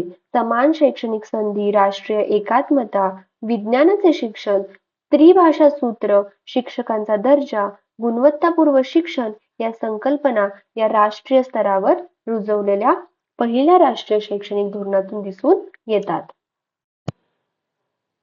आपण आता दुसरे राष्ट्रीय शैक्षणिक धोरण बघूयात, 1986. 1968 चं राष्ट्रीय धोरण लागू झालं, परंतु अनेक उद्दिष्ट पूर्ण झाली नाहीत. निरक्षरता मोठ्या प्रमाणात होती, मुलींचा शाळेत प्रवेश कमी होता, ग्रामीण शहरी शिक्षणात मोठी दरी होती, शाळांमध्ये मूलभूत सुविधाही नव्हत्या, शिक्षणाची गुणवत्ता समाधानकारक नव्हती. या सगळ्या गोष्टी लक्षात घेऊन 1986 मध्ये नवीन राष्ट्रीय शैक्षणिक धोरण जाहीर करण्यात आलं. याचं मुख्य उद्दिष्ट होतं ते म्हणजे सर्वांसाठी शिक्षण, education for all. Education for all, सर्वांसाठी शिक्षण हे याचं मुख्य उद्दिष्ट होतं. हे धोरण कुणी जाहीर केलं, तर राजीव गांधी सरकारने हे धोरण जाहीर केलेलं आहे. आता ह्याच्या शिफारसी काय काय होत्या, तर आपण पहिली तर बघितली की एज्युकेशन फॉर ऑल, प्रत्येक मुलापर्यंत आपलं शिक्षण पोहोचवणे. विशेषतः कुठे, तर ग्रामीण भागात, आदिवासी भागात, जे काही दुर्गम भाग आहेत किंवा जी काही गरीब कुटुंब आहेत, यांवर इथे विशेष भर देण्यात आला. दुसरं आहे ते म्हणजे प्राथमिक शिक्षणाचं आपल्याला सार्वत्रिकीकरण करणं. प्रत्येक मुलांना शाळेत प्रवेश, शाळेत टिकवून ठेवणं किंवा प्राथमिक शिक्षण त्याचं पूर्ण करणे, याची जबाबदारी सरकारची आहे. सगळ्यात महत्वाचं म्हणजे ऑपरेशन ब्लॅकबोर्ड. 1986 ची ही सगळ्यात प्रसिद्ध योजना आहे. त्या काळी अनेक शाळांमध्ये फळा नव्हता, वर्गखोल्या पण नव्हत्या, शिक्षक कमी होते, शैक्षणिक साहित्य सुद्धा नव्हते. म्हणून ऑपरेशन ब्लॅकबोर्ड सुरू करण्यात आलं होतं. त्याचं उद्दिष्ट काय काय होतं, तर प्रत्येक प्राथमिक शाळेत किमान 2 शिक्षक असावेत, फळा असावा, विद्यार्थ्यांसाठी वर्गखोली असावी, आवश्यक शैक्षणिक साहित्य असावं, हे ऑपरेशन ब्लॅकबोर्डचं उद्दिष्ट होतं. त्यानंतर शिक्षक शिक्षण सुधारणा, हा सुद्धा यामध्ये त्यांचं काय म्हणणं होतं, तर शिक्षणाचा दर्जा हा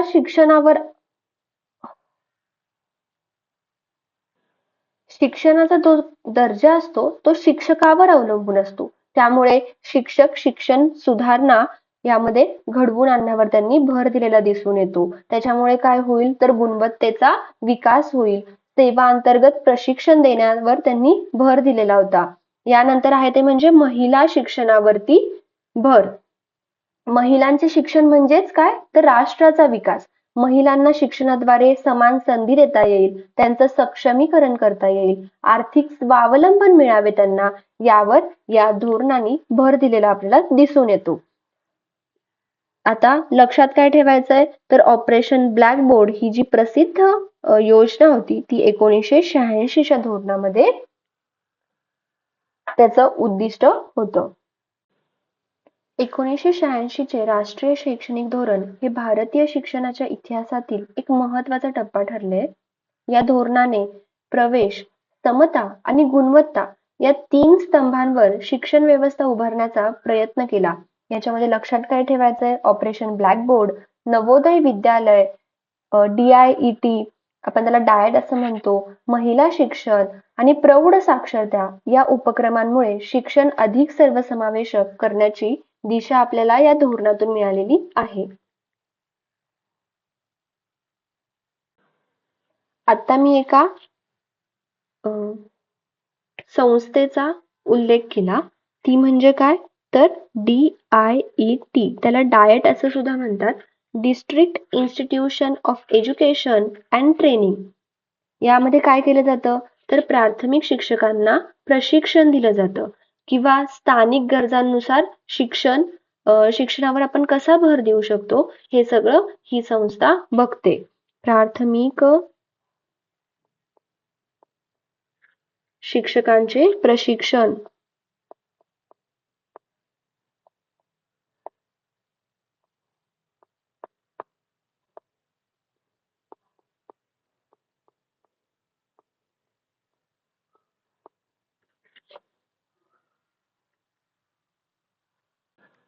यानंतर आपण बघूयात राष्ट्रीय ज्ञान आयोग. कधी आलाय, 2005 मध्ये. 1991 नंतर उखाजा धोरण स्वीकारण्यात आले. उखाजा धोरण, उदारीकरण, खाजगीकरण आणि जागतिकीकरण. IT उद्योग काय झाला, वेगाने वाढायला लागला. जागतिकीकरणामुळे स्पर्धा वाढली. भविष्यात ज्या देशाकडे ज्ञान, संशोधन आणि तंत्रज्ञान असेल तोच देश प्रगती करेल.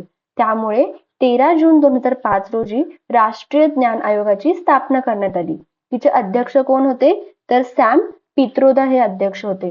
आता या आयोगाचं प्रमुख उद्दिष्ट काय होतं, तर भारताला ज्ञानाधारित समाज बनवणे, म्हणजे नॉलेज सोसायटी बनवायची होती आपल्याला. काय करायचं होतं, तर ज्ञानाधारित समाज निर्मिती करायची होती. यासाठी आयोगाने शिक्षण, संशोधन, ग्रंथालय, डिजिटल तंत्रज्ञान, भाषा, आपण त्याला स्किल डेव्हलपमेंट असं म्हणतो, कौशल्य विकास आणि नवकल्पना यांचा सर्वकष विचार केलेला आपल्याला दिसतो. राष्ट्रीय ज्ञान आयोगाच्या प्रमुख शिफारसी काय काय होत्या? तर भारतामध्ये उच्च शिक्षण घेणाऱ्या विद्यार्थ्यांची संख्या कमी आहे, त्याच्यामुळे आपल्याला काय करायचं होतं? उच्च शिक्षण सुधारणा करायच्या होत्या, उच्च शिक्षणाचा विस्तार करायचा होता. म्हणून काय केली पाहिजेत? आपण नवीन विद्यापीठ स्थापन केली पाहिजेत, उच्च शिक्षणाची गुणवत्ता वाढवली पाहिजे, प्रवेशाच्या संधी वाढवाव्यात, अशा महत्वाच्या शिफारस त्यांनी केलेल्या आहेत. दुसरं आहे ते म्हणजे गुणवत्ता आणि उत्कृष्टता. फक्त विद्यापीठांची संख्या वाढवून चालेल का? तर नाही. आपल्याला गुणवत्तापूर्वक शिक्षण, संशोधन, त्याच्यानंतर जे काही डिजिटल शिक्षण आहे यावर भर दिला गेला पाहिजे. ग्रंथालयांचं आधुनिकीकरण केलं पाहिजे. हे सगळं राष्ट्रीय ज्ञान आयोगाच्या शिफारसी आहेत. ग्रंथालयाच्या आधुनिकीकरणामध्ये डिजिटल लायब्ररीज येतील किंवा ई रिसोर्सेस येतील, लायब्ररी नेटवर्किंग येईल, याचा विकास करणं खूप गरजेचं आहे, असं त्यांनी त्यांच्या शिफारसीमध्ये सांगितलंय. यामध्ये त्यांनी ICT वर सुद्धा खूप भर दिलेला दिसतो. माहिती आणि संप्रेषण तंत्रज्ञान, जे की आपण आज कम्प्युटरचा वापर करतोय, इंटरनेटचा वापर करतोय किंवा जे ऑनलाईन क्लासेस करतोय, तर त्यामागे या विचारांचा प्रभाव दिसून येतो. जसं की तुम्ही एक्झाम्पल स्वयंचं घेऊ शकता, दीक्षाचं घेऊ शकता. या राष्ट्रीय ज्ञान आयोगावर आधीच UGC नेट आणि सेट मध्ये क्वेश्चन येऊन गेलेले आहेत, त्याच्यामुळे हा आयोग आपल्याला खूप जास्त महत्वाचा आहे. नेक्स्ट आयोग बघूयात, तो आहे यशपाल समिती 2008. 1990 नंतर 91 नंतर उच्च शिक्षणाचा खूप विस्तार झाला. अनेक नवीन विद्यापीठ किंवा ज्या डीम्ड युनिव्हर्सिटी आपण म्हणतो त्या सुरू झाल्या. पण काय झालं? शिक्षणाचा दर्जा घसरला, संशोधन कमी होत गेलं किंवा ज्या नियामक संस्था होत्या जसं की UGC, AICT, NCT ह्या वेगवेगळ्या नियम करत होत्या. शिक्षणाचं जे काही व्यापारीकरण होतं ते वाढायला लागलं होतं. अशा परिस्थितीत त्याचा अभ्यास करण्यासाठी 2008 मध्ये यशपाल समितीची स्थापना करण्यात आली. तिचे अध्यक्ष कोण होते? तर प्राध्यापक डॉक्टर यशपाल. आता याच्या आपण उद्दिष्ट बघूयात की याचे काय काय उद्दिष्ट आहेत. ही समिती सर्वात प्रसिद्ध आता या समितीची प्रमुख उद्दिष्ट आणि प्रमुख शिफारसी बघूयात. पहिलं काय? Higher education commission of India, म्हणजेच काय?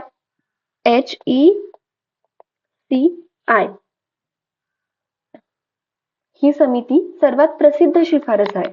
समितीने काय सांगितलं? तर ज्या काही UGC, AICT, NCT यांसारख्या अनेक स्वतंत्र नियामक संस्थांऐवजी एकच सर्वोच्च संस्था असावी आणि तिचं नाव काय सुचवलं? Higher education commission of India. हे आपल्याला खूप महत्वाचं आहे. आपण ह्या ज्या काही वेगवेगळ्या संस्था आहेत जसं की HECI, त्याच्यानंतर UGC, AICT ह्या सगळ्या संस्था आपण या स्लाइड मध्ये पुढे पुढे बघणार आहोत. आता याचं उद्दिष्ट काय होतं या HECIचं? की एक समान नियम असावेत, गुणवत्तेमध्ये सुधार व्हावा, त्याच्यानंतर पारदर्शकता राहावी, ही याची उद्दिष्ट होती. नंतर आहे ते म्हणजे डीम युनिव्हर्सिटी, त्याला चे पुनर्मूल्यांकन करणं. गुणवत्तेच्या निकषावर खऱ्या अर्थाने विद्यापीठ नव्हतं, म्हणून सर्व डीम युनिव्हर्सिटीचे पुनर्मूल्यांकन करावे. निकृष्ट दर्जाच्या ज्या काही निकृष्ट ज्या काही संस्था आहेत त्यांचा दर्जा रद्द करावा, हे याचं उद्दिष्ट होतं. म्हणजेच त्यांनी काय केलं? उच्च शिक्षणामधील सुधारणांवर भर दिला. नियामक संस्थांमध्ये काय आणले? बदल आणले. नंतर काय आहे? बहुविषयक शिक्षण, म्हणजेच काय? Multidisciplinary education. विद्यार्थ्याने फक्त एकाच विषयात अडकून न राहता तो सायन्स आणि इकॉनॉमी, इंजिनिअरिंग आणि ह्युमॅनिटीज किंवा लॉ आणि टेक्नॉलॉजी असं शिक्षण दिलं पाहिजे. जसं की आज आपण NEP 2020 मध्ये मल्टीडिसिप्लिनरी एज्युकेशन बघतो. याचा पाया हा यशपाल समितीने घातलेला आहे. त्याच्यानंतर त्यांनी काय सांगितलं तर संशोधनाला प्रोत्साहन दिलं पाहिजे, हे सुद्धा यशपाल समितीने सुचवलेलं शिफारसीमध्ये येतं. यशपाल समिती ही भारतातील उच्च शिक्षणाच्या गुणवत्तेला नवी दिशा देणारी समिती होती. तिने स्पष्ट सांगितलं की फक्त पदवी देणारी विद्यापीठे नव्हे, तर संशोधन, नवकल्पना, बहुविषयक शिक्षण आणि स्वतंत्र विचार करणारे विद्यार्थी घडवणारे विद्यापीठे निर्माण झाली पाहिजेत. या समितीच्या अनेक शिफारसी पुढे राष्ट्रीय शिक्षण धोरण 2020 मध्ये स्वीकारल्या गेल्या. त्यामुळे ही समिती महत्वाची मानली जाते. यानंतर आपण राष्ट्रीय शैक्षणिक धोरण NEP 2020 ची माहिती बघूयात. आत्ताच्या 21व्या शतकामध्ये शिक्षण बदलणे थोडे आवश्यक वाटले. 21व्या शतकात डिजिटल रिव्हॉल्युशन आलं किंवा AI म्हणतो आपण, artificial intelligence, globalisation, skill economy, या सगळ्या गोष्टींमुळे 2017 सरकारने डॉक्टर के कस्तुरीरंगन यांच्या अध्यक्षतेखाली एक समिती नेमली. 2019 समितीने अहवाल दिला. 29 जुलै 2020 रोजी राष्ट्रीय शैक्षणिक धोरण 2020 जाहीर झाले.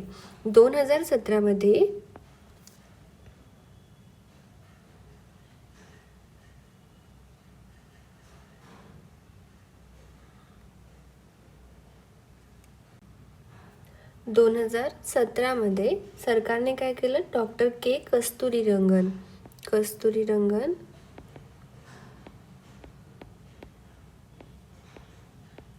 यांच्या अध्यक्षतेखाली एक समिती नेमली. 2019 या समितीने काय केला, अहवाल दिला आणि 29 जुलै 2020 रोजी राष्ट्रीय शैक्षणिक धोरण 2020 काय झालं, जाहीर झालं. धोरण जाहीर झालं. या गोष्टी आपल्याला लक्षात ठेवायच्या आहेत. आता ह्या धोरणाची उद्दिष्टे काय काय होती, तर मातृभाषेत शिक्षणावर भर, बहुविषयक शिक्षण देणं, GER वाढवण्याचे उद्दिष्ट त्यांनी ठेवलेलं होतं. त्याच्यानंतर त्यांनी यावेळेस काय केलं, जे की MPhil, आपण पोस्ट ग्रॅज्युएशन नंतर जे MPhil करत होतो ते बंद करण्यात आलं.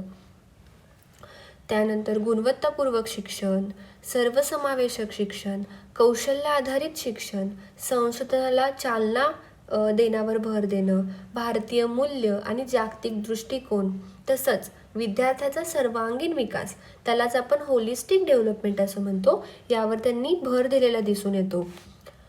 आता त्यांनी काय सांगितलं, शिक्षणाची रचना कशी असावी, 5+3+3+4. जुनी रचना कशी होती की 10+2 अशी होती. त्यांनी बदलून काय केलं, तर वय 3 ते 18, 3 वर्ष अंगणवाडीमध्ये, म्हणजेच काय तर प्री स्कूलमध्ये, आणि इयत्ता 1ली आणि 2री 3 वर्ष अंगणवाडीमध्ये. त्याच्यानंतर काय तर 1ली आणि 2री, म्हणजेच काय झाले, हे 5 वर्ष झाले.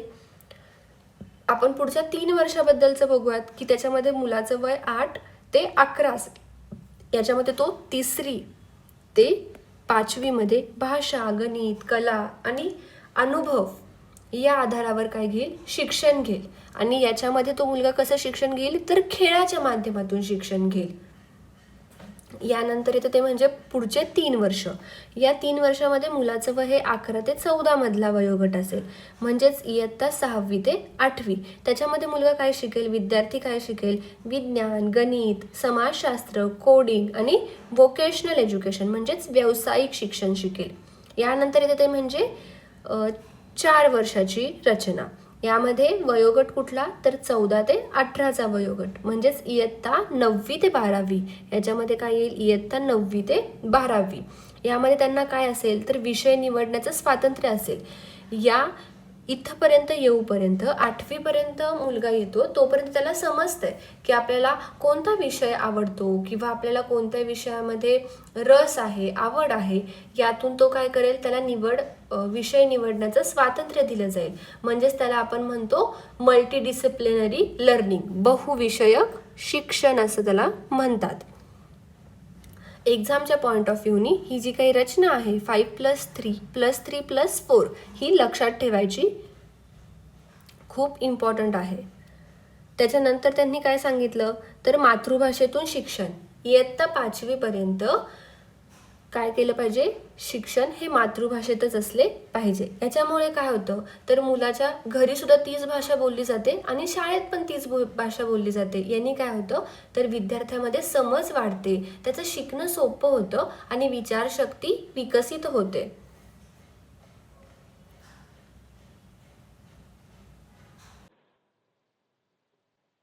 यामध्ये अजून लक्षात ठेवण्यासारखे पॉइंट आहेत ते म्हणजे मल्टिपल एंट्री, मल्टिपल एक्झिट.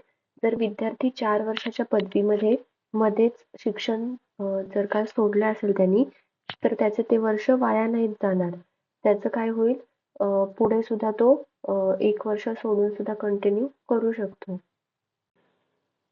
यानंतर आहे ते म्हणजे अकॅडमिक बँक ऑफ क्रेडिट, त्यालाच आपण ABCID. आता जो काही नवीन कॉलेजमध्ये जर का तुम्ही असाल तर आपल्याला ABCID क्रिएट करा म्हणून मागच्या वर्षीच सांगितलं होतं. त्याचा अर्थ काय असतो तर विद्यार्थ्यांनी मिळवलेले जे क्रेडिट्स आहेत ते डिजिटल स्वरूपात जतन करून ठेवले जातात आणि नंतर पुन्हा जेव्हा आपण शिक्षण सुरू करतो तेव्हा ते ग्राह्य धरून परत त्याला ते क्रेडिट्स मिळतात. यामध्ये अजून एक गोष्ट आहे ते म्हणजे परख किंवा आपण त्याला पारख असं सुद्धा म्हणू शकतो. याच्यामध्ये काय होतं तर राष्ट्रीय मूल्यमापन करण्यासाठी एक केंद्र उभारायचं होतं. परखचा फुल फॉर्म काय आहे, performance assessment review and analysis of knowledge for holistic development. Performance assessment review and analysis of knowledge for holistic development. यानंतर अजून एक लक्षात ठेवायचं आहे ते म्हणजे HECI, उच्च शिक्षणासाठी एकच नियामक संस्था असेल असं या धोरणामध्ये सांगण्यात आलं होतं. HECI याचा फुल फॉर्म काय आहे, हायर एज्युकेशन, एक मिनिट, याचा फुल फॉर्म आहे higher education commission of India.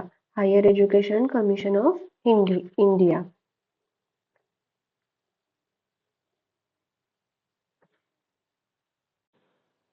यानंतर NEP मध्ये एक नवीन सब्जेक्ट तुम्ही ऐकला असेल की IKS म्हणजेच काय, इंडियन नॉलेज सिस्टीम. योग किंवा आयुर्वेद, भारतीय तत्वज्ञान, भारतीय कला, भारतीय संस्कृती, संस्कृत या अभ्यासांवर जो काही भर आहे तो आपल्याला थोडासा जास्त द्यायचा आहे, कारण की आपण आपला जो काही विषय आहेत ते विसरत चाललेलो आहे. तर आपल्याला जसं बहुविषयक शिक्षण घ्यायचंय तर IKS सुद्धा त्याचाच एक पार्ट आहे असं आपण म्हणू शकतो. राष्ट्रीय शैक्षणिक धोरण 2020 हे केवळ नवीन अभ्यासक्रमाचं धोरण नाहीये, तर भारतीय शिक्षण व्यवस्थेची विचारसरणी बदलणारे परिवर्तनकारी धोरण आहे. या धोरणाचा केंद्रबिंदू विद्यार्थी आहे. त्यांचा सर्वांगीण विकास, त्यांचं कौशल्य विकास, संशोधन, नवकल्पना आणि जागतिक दर्जाचे शिक्षण त्या विद्यार्थ्याला मिळावे, त्याचा सर्वांगीण विकास व्हावा, यासाठी आपण हे राष्ट्रीय शैक्षणिक धोरण म्हणजेच NEP 2020 आणलं आहे. आपल्याला MH आणि UGC NET या दोन्ही परीक्षांसाठी हा जे काही धोरण आहे ते खूप अत्यंत महत्त्वाचं धोरण आहे. चला आपण नेक्स्ट धोरण बघूयात. शिक्षण व्यवस्था केवळ शाळा किंवा महाविद्यालयांवर चालत नाही, तर तिच्या मागे अनेक राष्ट्रीय संस्था कार्यरत असतात. या संस्था शिक्षणाचा दर्जा, गुणवत्ता, संशोधन, शिक्षक प्रशिक्षण, अभ्यासक्रम, मुक्त शिक्षण आणि आर्थिक सहाय्य यांची जबाबदारी सांभाळतात. आज आपण अशाच उच्च शिक्षणातील ज्या काही 9 महत्त्वाच्या संस्था आहेत त्यांचा अभ्यास करूयात. यामध्ये UGC आलं, त्याच्यानंतर AICTE आलं, NAC आलं, यासारख्या वेगवेगळ्या ज्या काही संस्था आहेत त्यांचा अभ्यास करणार आहोत. या ज्या काही सर्व संस्था आहेत त्या एकाच प्रकारचं काम करत नाहीत, त्या वेगवेगळ्या क्षेत्रात वेगवेगळं काम करत असतात. तर त्याचीच आपण आता माहिती बघूयात. पहिलं आहे ते म्हणजे UGC, युनिव्हर्सिटी ग्रँट कमिशन. त्यालाच आपण काय म्हणतो, विद्यापीठ अनुदान आयोग. विद्यापीठ अनुदान आयोग असं म्हणतो. स्वातंत्र्यानंतर भारतात अनेक विद्यापीठं सुरू झाली, पण त्यांचा जो काही दर्जा होता, अभ्यासक्रम होता आणि आर्थिक सहाय्य हे त्यांना मिळायला पाहिजे यासाठी एक केंद्रीय संस्था आवश्यक होती. म्हणूनच 1953 मध्ये आपण काय केलं, UGC ची स्थापना केली आणि 1956 मध्ये या UGC ला म्हणजेच विद्यापीठ अनुदान आयोगाला वैधानिक दर्जा मिळालेला आपल्याला दिसतो. आता जर का क्वेश्चन या दोघांवरती येऊ शकतो, स्थापना कधी झाली आणि त्याला वैधानिक दर्जा कधी मिळाला ते. म्हणजेच काय झालं तर कायदा UGC ऍक्ट 1956. UGC चं मुख्यालय कुठे आहे तर नवी दिल्ली इथे आहे. हे आता स्थापना का झाली हे मी तुम्हाला आधीच सांगितलंय की वेगवेगळे विद्यापीठ सुरू झालं, पण त्यांचा दर्जा, अभ्यासक्रम आणि जो काही त्यांचा आर्थिक विकास व्हावा यासाठी एक आपण संस्था UGC ची स्थापना केलेली आहे. आता UGC चं उद्दिष्ट काय काय असतं तर विद्यापीठांना आर्थिक सहाय्य करणं. आर्थिक सहाय्य.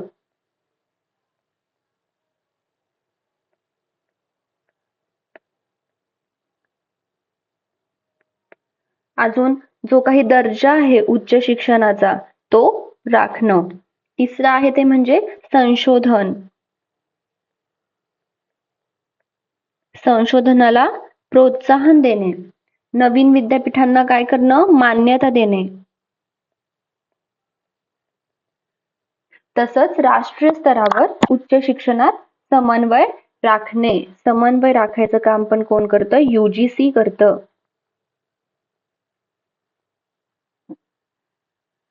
हे जे काही पॉइंट आहेत हे UGC बद्दलचे आपल्याला माहित असले पाहिजे. आता हे झालं उद्दिष्ट UGCचं. तर त्यांची कार्य काय काय आहेत UGCचं तर पहिलं म्हणजे विद्यापीठांना काय करतं तर ग्रँट देतं. त्याच्यानंतर जे काही नेट परीक्षेसाठी धोरणं असतील तर ते आखतं. नेट, आपली जी काही नेट परीक्षा होते ती पण कोण कंडक्ट करतं, UGC. म्हणजे कंडक्ट करतं म्हणजे त्याची जी काही धोरणं असतात, नियम असतात ते UGC ठरवतं.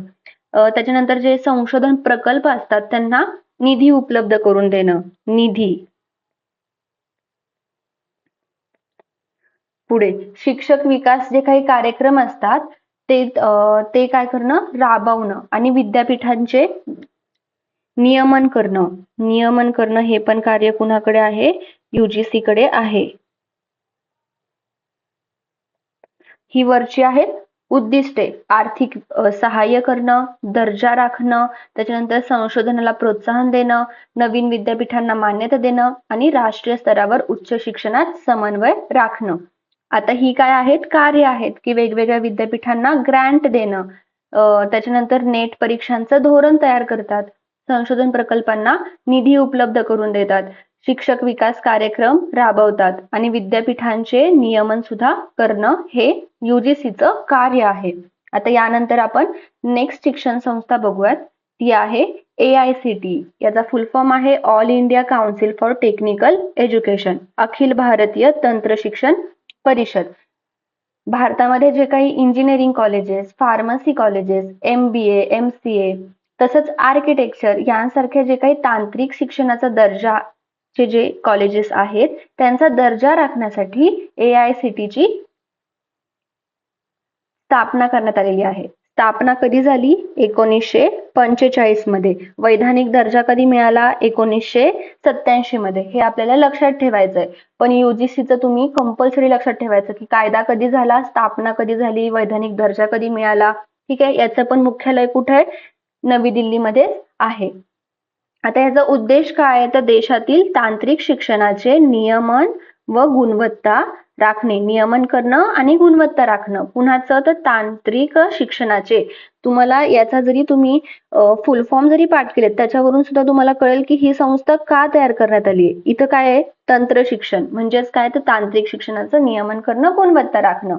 अजून काय काय कार्य करतं तर जे इंजिनिअरिंग कॉलेजेस आहेत त्यांना मान्यता देणं, जे काही टेक्निकल कोर्सेस येतात वेगवेगळे त्यांना मंजुरी देणं, उद्योगभूमिक अभ्यासक्रम तयार करणं, त्याच्यानंतर नवीन तंत्रज्ञान अभ्यासक्रम विकसित करणं, जे काही स्टार्टअप आहेत आणि जे इनोव्हेशन करतात त्यांना काय करणं, प्रोत्साहन देणं.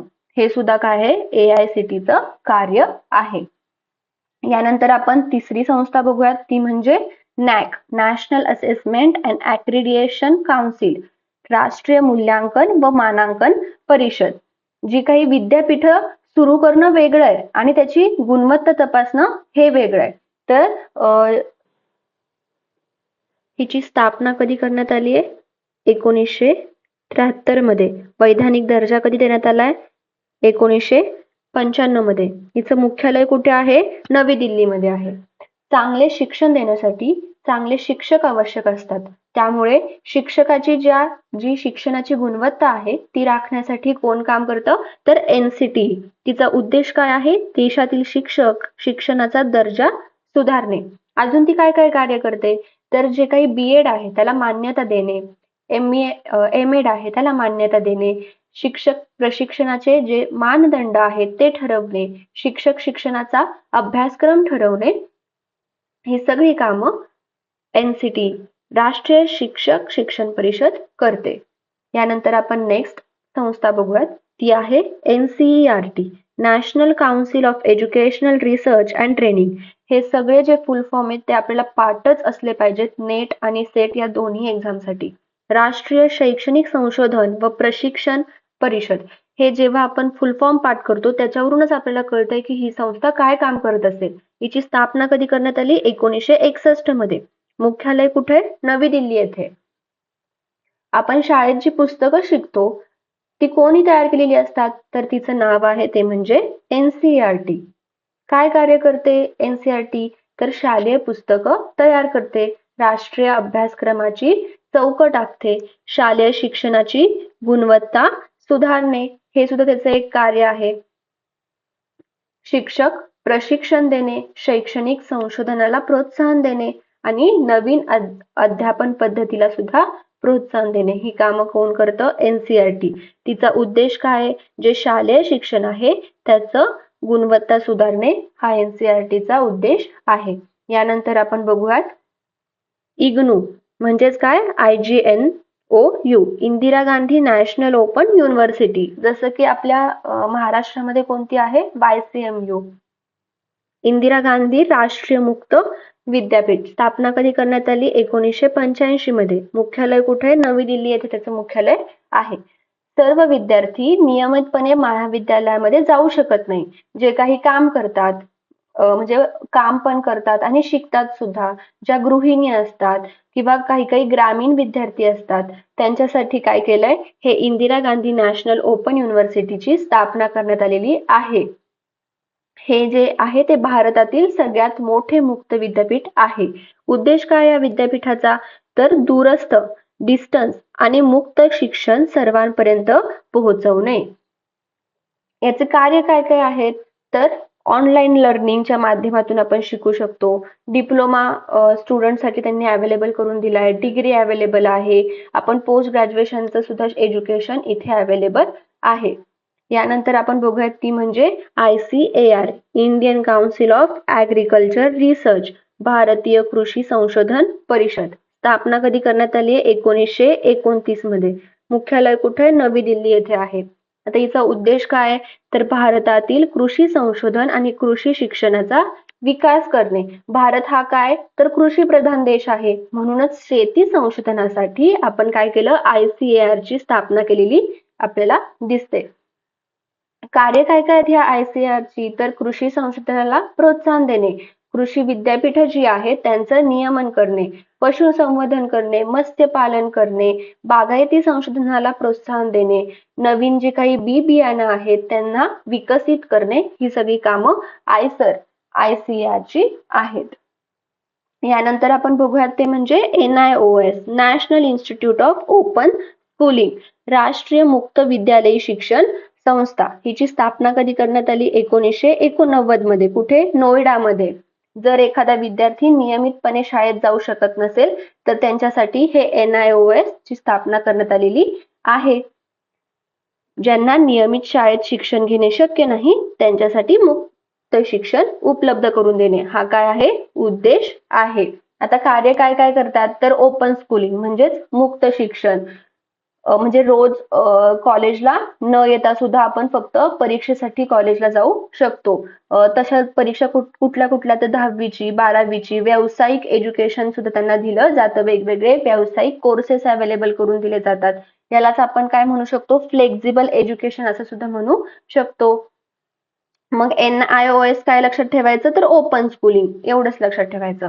आता याच्यानंतर आहे ते म्हणजे रुसा. रुसा काय आहे? राष्ट्रीय उच्चतर शिक्षा अभियान. राष्ट्रीय उच्चतर शिक्षण अभियान कधी सुरुवात करण्यात आली? 2013 मध्ये. उद्देश काय आहे तर राज्य विद्यापीठे आणि महाविद्यालयांचा दर्जा सुधारणे. आता यांचं कार्य काय काय आहेत तर राज्य विद्यापीठांना आर्थिक मदत करणे, ज्या काही नवीन इमारती आहेत त्या उभारणे, संशोधनाच्या ज्या काही प्रयोगशाळा आहेत त्या सुद्धा उभारणे, गुणवत्ता वाढ करणे, शिक्षक विकास करणे, डिजिटल शिक्षणाला प्रोत्साहन देणे, हे काम कशाचं आहे तर रुसाचं आहे. इथे तुम्ही लिहू शकता. इथं काय लिहिलंय? राष्ट्रीय उच्चतर. इथं तुम्ही स्टेट युनिव्हर्सिटीसाठी म्हणजे राज्य विद्यापीठ किंवा जे काही महाविद्यालय आहेत त्यांच्यासाठी रुसा काम करतं. हे खूप महत्वाचं ते म्हणजे राज्य विद्यापीठ हे लक्षात ठेवायचं आहे. याच्यावरती क्वेश्चन आला होता रुसावरती सुद्धा. आता आपण या स्लाइड वरती थोडक्यात रिव्हिजन करूयात ज्या काही संस्था आपण आता शिकलो त्या. आता UGC बद्दल काय काय लक्षात ठेवायचं तर तिची स्थापना 1953 ला झाली, पण जो काही वैधानिक दर्जा आहे तो कधी मिळाला तर 1956 ला मिळाला. त्याच्यानंतर लक्षात ठेवायचं ती काम काय करते तर विद्यापीठांना अनुदान देते. काय करते तर विद्यापीठांना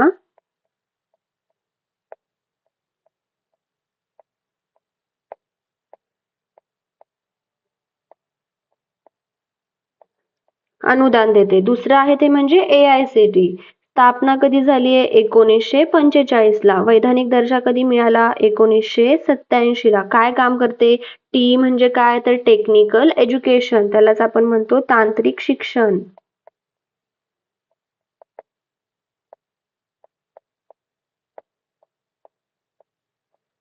तिसरं आहे ते म्हणजे NAC. कधी स्थापन करण्यात आलं? 1994 ला. 1994 मध्ये आलं NAC. काय करतं ते तर गुणवत्तेचं मूल्यांकन करतं. गुणवत्ता मूल्यांकन.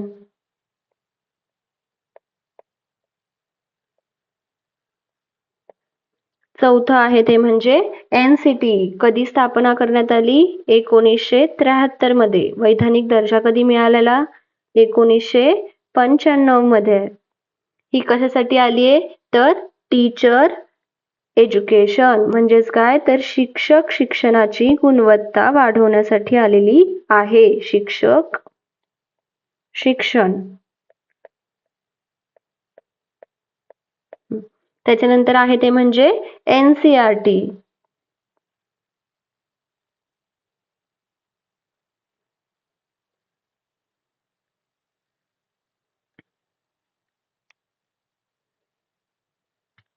NCERTचं आपण थोडं खाली लिहूयात. इथे स्थापना कधी झाली आहे तर 1961 मध्ये स्थापना करण्यात आली आहे. कशासाठी तर शालेय पुस्तके व अभ्यासक्रम कोण बनवतं? NCERT बनवते. शालेय पुस्तके व अभ्यासक्रम.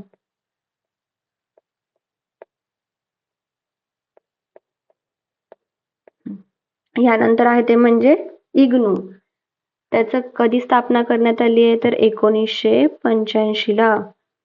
कशासाठी तर दूरस्थ शिक्षणासाठी. इथे तुम्ही ओपन स्कूलिंग लक्षात ठेवलं तरी सुद्धा चालेल. दूरस्थ शिक्षण, डिस्टन्स एज्युकेशन. त्याच्यानंतर आहे ते म्हणजे आयसर. कधी स्थापना करण्यात आली? 1929 मध्ये. कशासाठी तर कृषी संशोधनासाठी.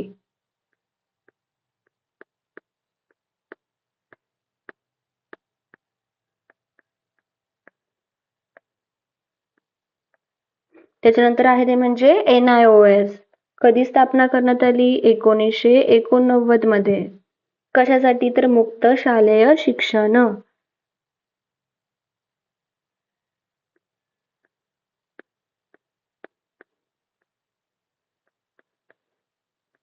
शालेय शिक्षण. त्याच्यानंतर आहे ते म्हणजे रुसा. रुसाची स्थापना कधी करण्यात आली? 2013 मध्ये. राज्य विद्यापीठ जी आहेत त्यांचा ज्या काही स्टेट युनिव्हर्सिटीज आहेत त्यांचा काय करणं? विकास करणं. ह्या ज्या काही संस्था आहेत त्या खूप महत्वाच्या आहेत आपल्या परीक्षेसाठी. या सर्व संस्था मिळून भारताची उच्च शिक्षण व्यवस्था मजबूत करतात. UGC विद्यापीठांना दिशा आणि अनुदान देते. AICTE तांत्रिक शिक्षणाचा दर्जा सांभाळते. NAAC गुणवत्तेचं मूल्यांकन करते. NCTE शिक्षक तयार करते. NCERT शालेय शिक्षणाची पायाभरणी करते. IGNOU आणि जे काही NIOS आहे शिक्षण सर्वांपर्यंत पोहोचवते आणि ICAR कृषी संशोधनाला चालना देते. तर रुसा राज्य विद्यापीठांच्या विकासासाठी आर्थिक सहाय्य पुरवते. Hello everyone. आज आपण उच्च शिक्षण प्रणाली हा जो काही युनिट 10 आहे ते अतिशय सोप्या आणि परीक्षाभूमी पद्धतीने समजून घेतले. पण लक्षात ठेवा, एका लेक्चरने यश मिळत नाही, सातत्यपूर्ण अभ्यासाने यश मिळतं. म्हणूनच तुमच्या अभ्यासासाठी आम्ही एक संपूर्ण लर्निंग इकोसिस्टम तयार केला आहे. YouTube चॅनलवर तुम्हाला प्रत्येक विषयाचे सविस्तर video lecture, revision series, PYQ analysis, exam strategy नियमित मिळत राहील. यासाठी तुम्ही आमच्या YouTube चॅनलला सबस्क्राईब करू शकता. इन्स्टा पेजवर दररोज वन लाइनर नोट्स, तसंच इम्पॉर्टंट फॅक्ट्स, करंट अफेअर्स किंवा क्विक रिव्हिजन रील अगदी 2 मिनिटात एखाद्या टॉपिकची रिव्हिजन करता येईल. यासाठी तुम्ही आमच्या इंस्टाग्राम चॅनलला सबस्क्राईब करू शकता. तसंच टेलिग्राम चॅनलवर प्रत्येक लेक्चरच्या PDF notes, practice questions, quiz तसेच महत्त्वाच्या परीक्षा अपडेट्स पूर्णपणे मोफत उपलब्ध करून दिल्या जातील. म्हणूनच जर तुमचं लक्ष UGC net, Maharashtra set, MPSC, UPSC किंवा इतर कोणत्याही स्पर्धा परीक्षा असेल तर या तिन्ही प्लॅटफॉर्मला नक्की जॉईन करा. कारण यशस्वी विद्यार्थी जास्त अभ्यास करत नाहीत, ते योग्य मार्गदर्शनाखाली सातत्याने अभ्यास करतात. आजचा टॉपिक तुम्हाला उपयुक्त वाटला असेल तर हा व्हिडिओ तुमच्या मित्रमैत्रिणींपर्यंत नक्की शेअर करा. आणि हो, 26 तारखेला होणाऱ्या परीक्षेत तुम्हाला जास्तीत जास्त गुण मिळावेत याच उद्देशाने आपण हे पूर्ण लेक्चर सिरीज सुरू केली आहे. माझ्यावर एक विश्वास ठेवा. ही पूर्ण सिरीज मन लावून पूर्ण करा, रिव्हिजन करा आणि PYQ सोडवा. जे काही मागील परीक्षेत आलेले क्वेश्चन्स आहेत त्याचा सुद्धा अभ्यास करा. परीक्षा हॉलमध्ये प्रश्न पाहिल्यावर तुम्हाला नक्कीच आजच्या लेक्चरची आठवण येईल. तुमच्या यशासाठी आम्ही कायम मेहनत घेत आहोत. आता तुमची वेळ आहे मेहनत करण्याची. लक्षात ठेवा, परीक्षा ही ज्ञानाची नसते, ती सातत्याचीही असते. त्यामुळे हार मानू नका, अभ्यास थांबवू नका. YouTube, Instagram आणि टेलिग्राम या तिन्ही माध्यमांवर आपण रोज भेटत राहू. पुढच्या लेक्चरमध्ये पुन्हा भेटू. तोपर्यंत अभ्यास करा आणि यश मिळेपर्यंत थांबवू नका. थँक्यू.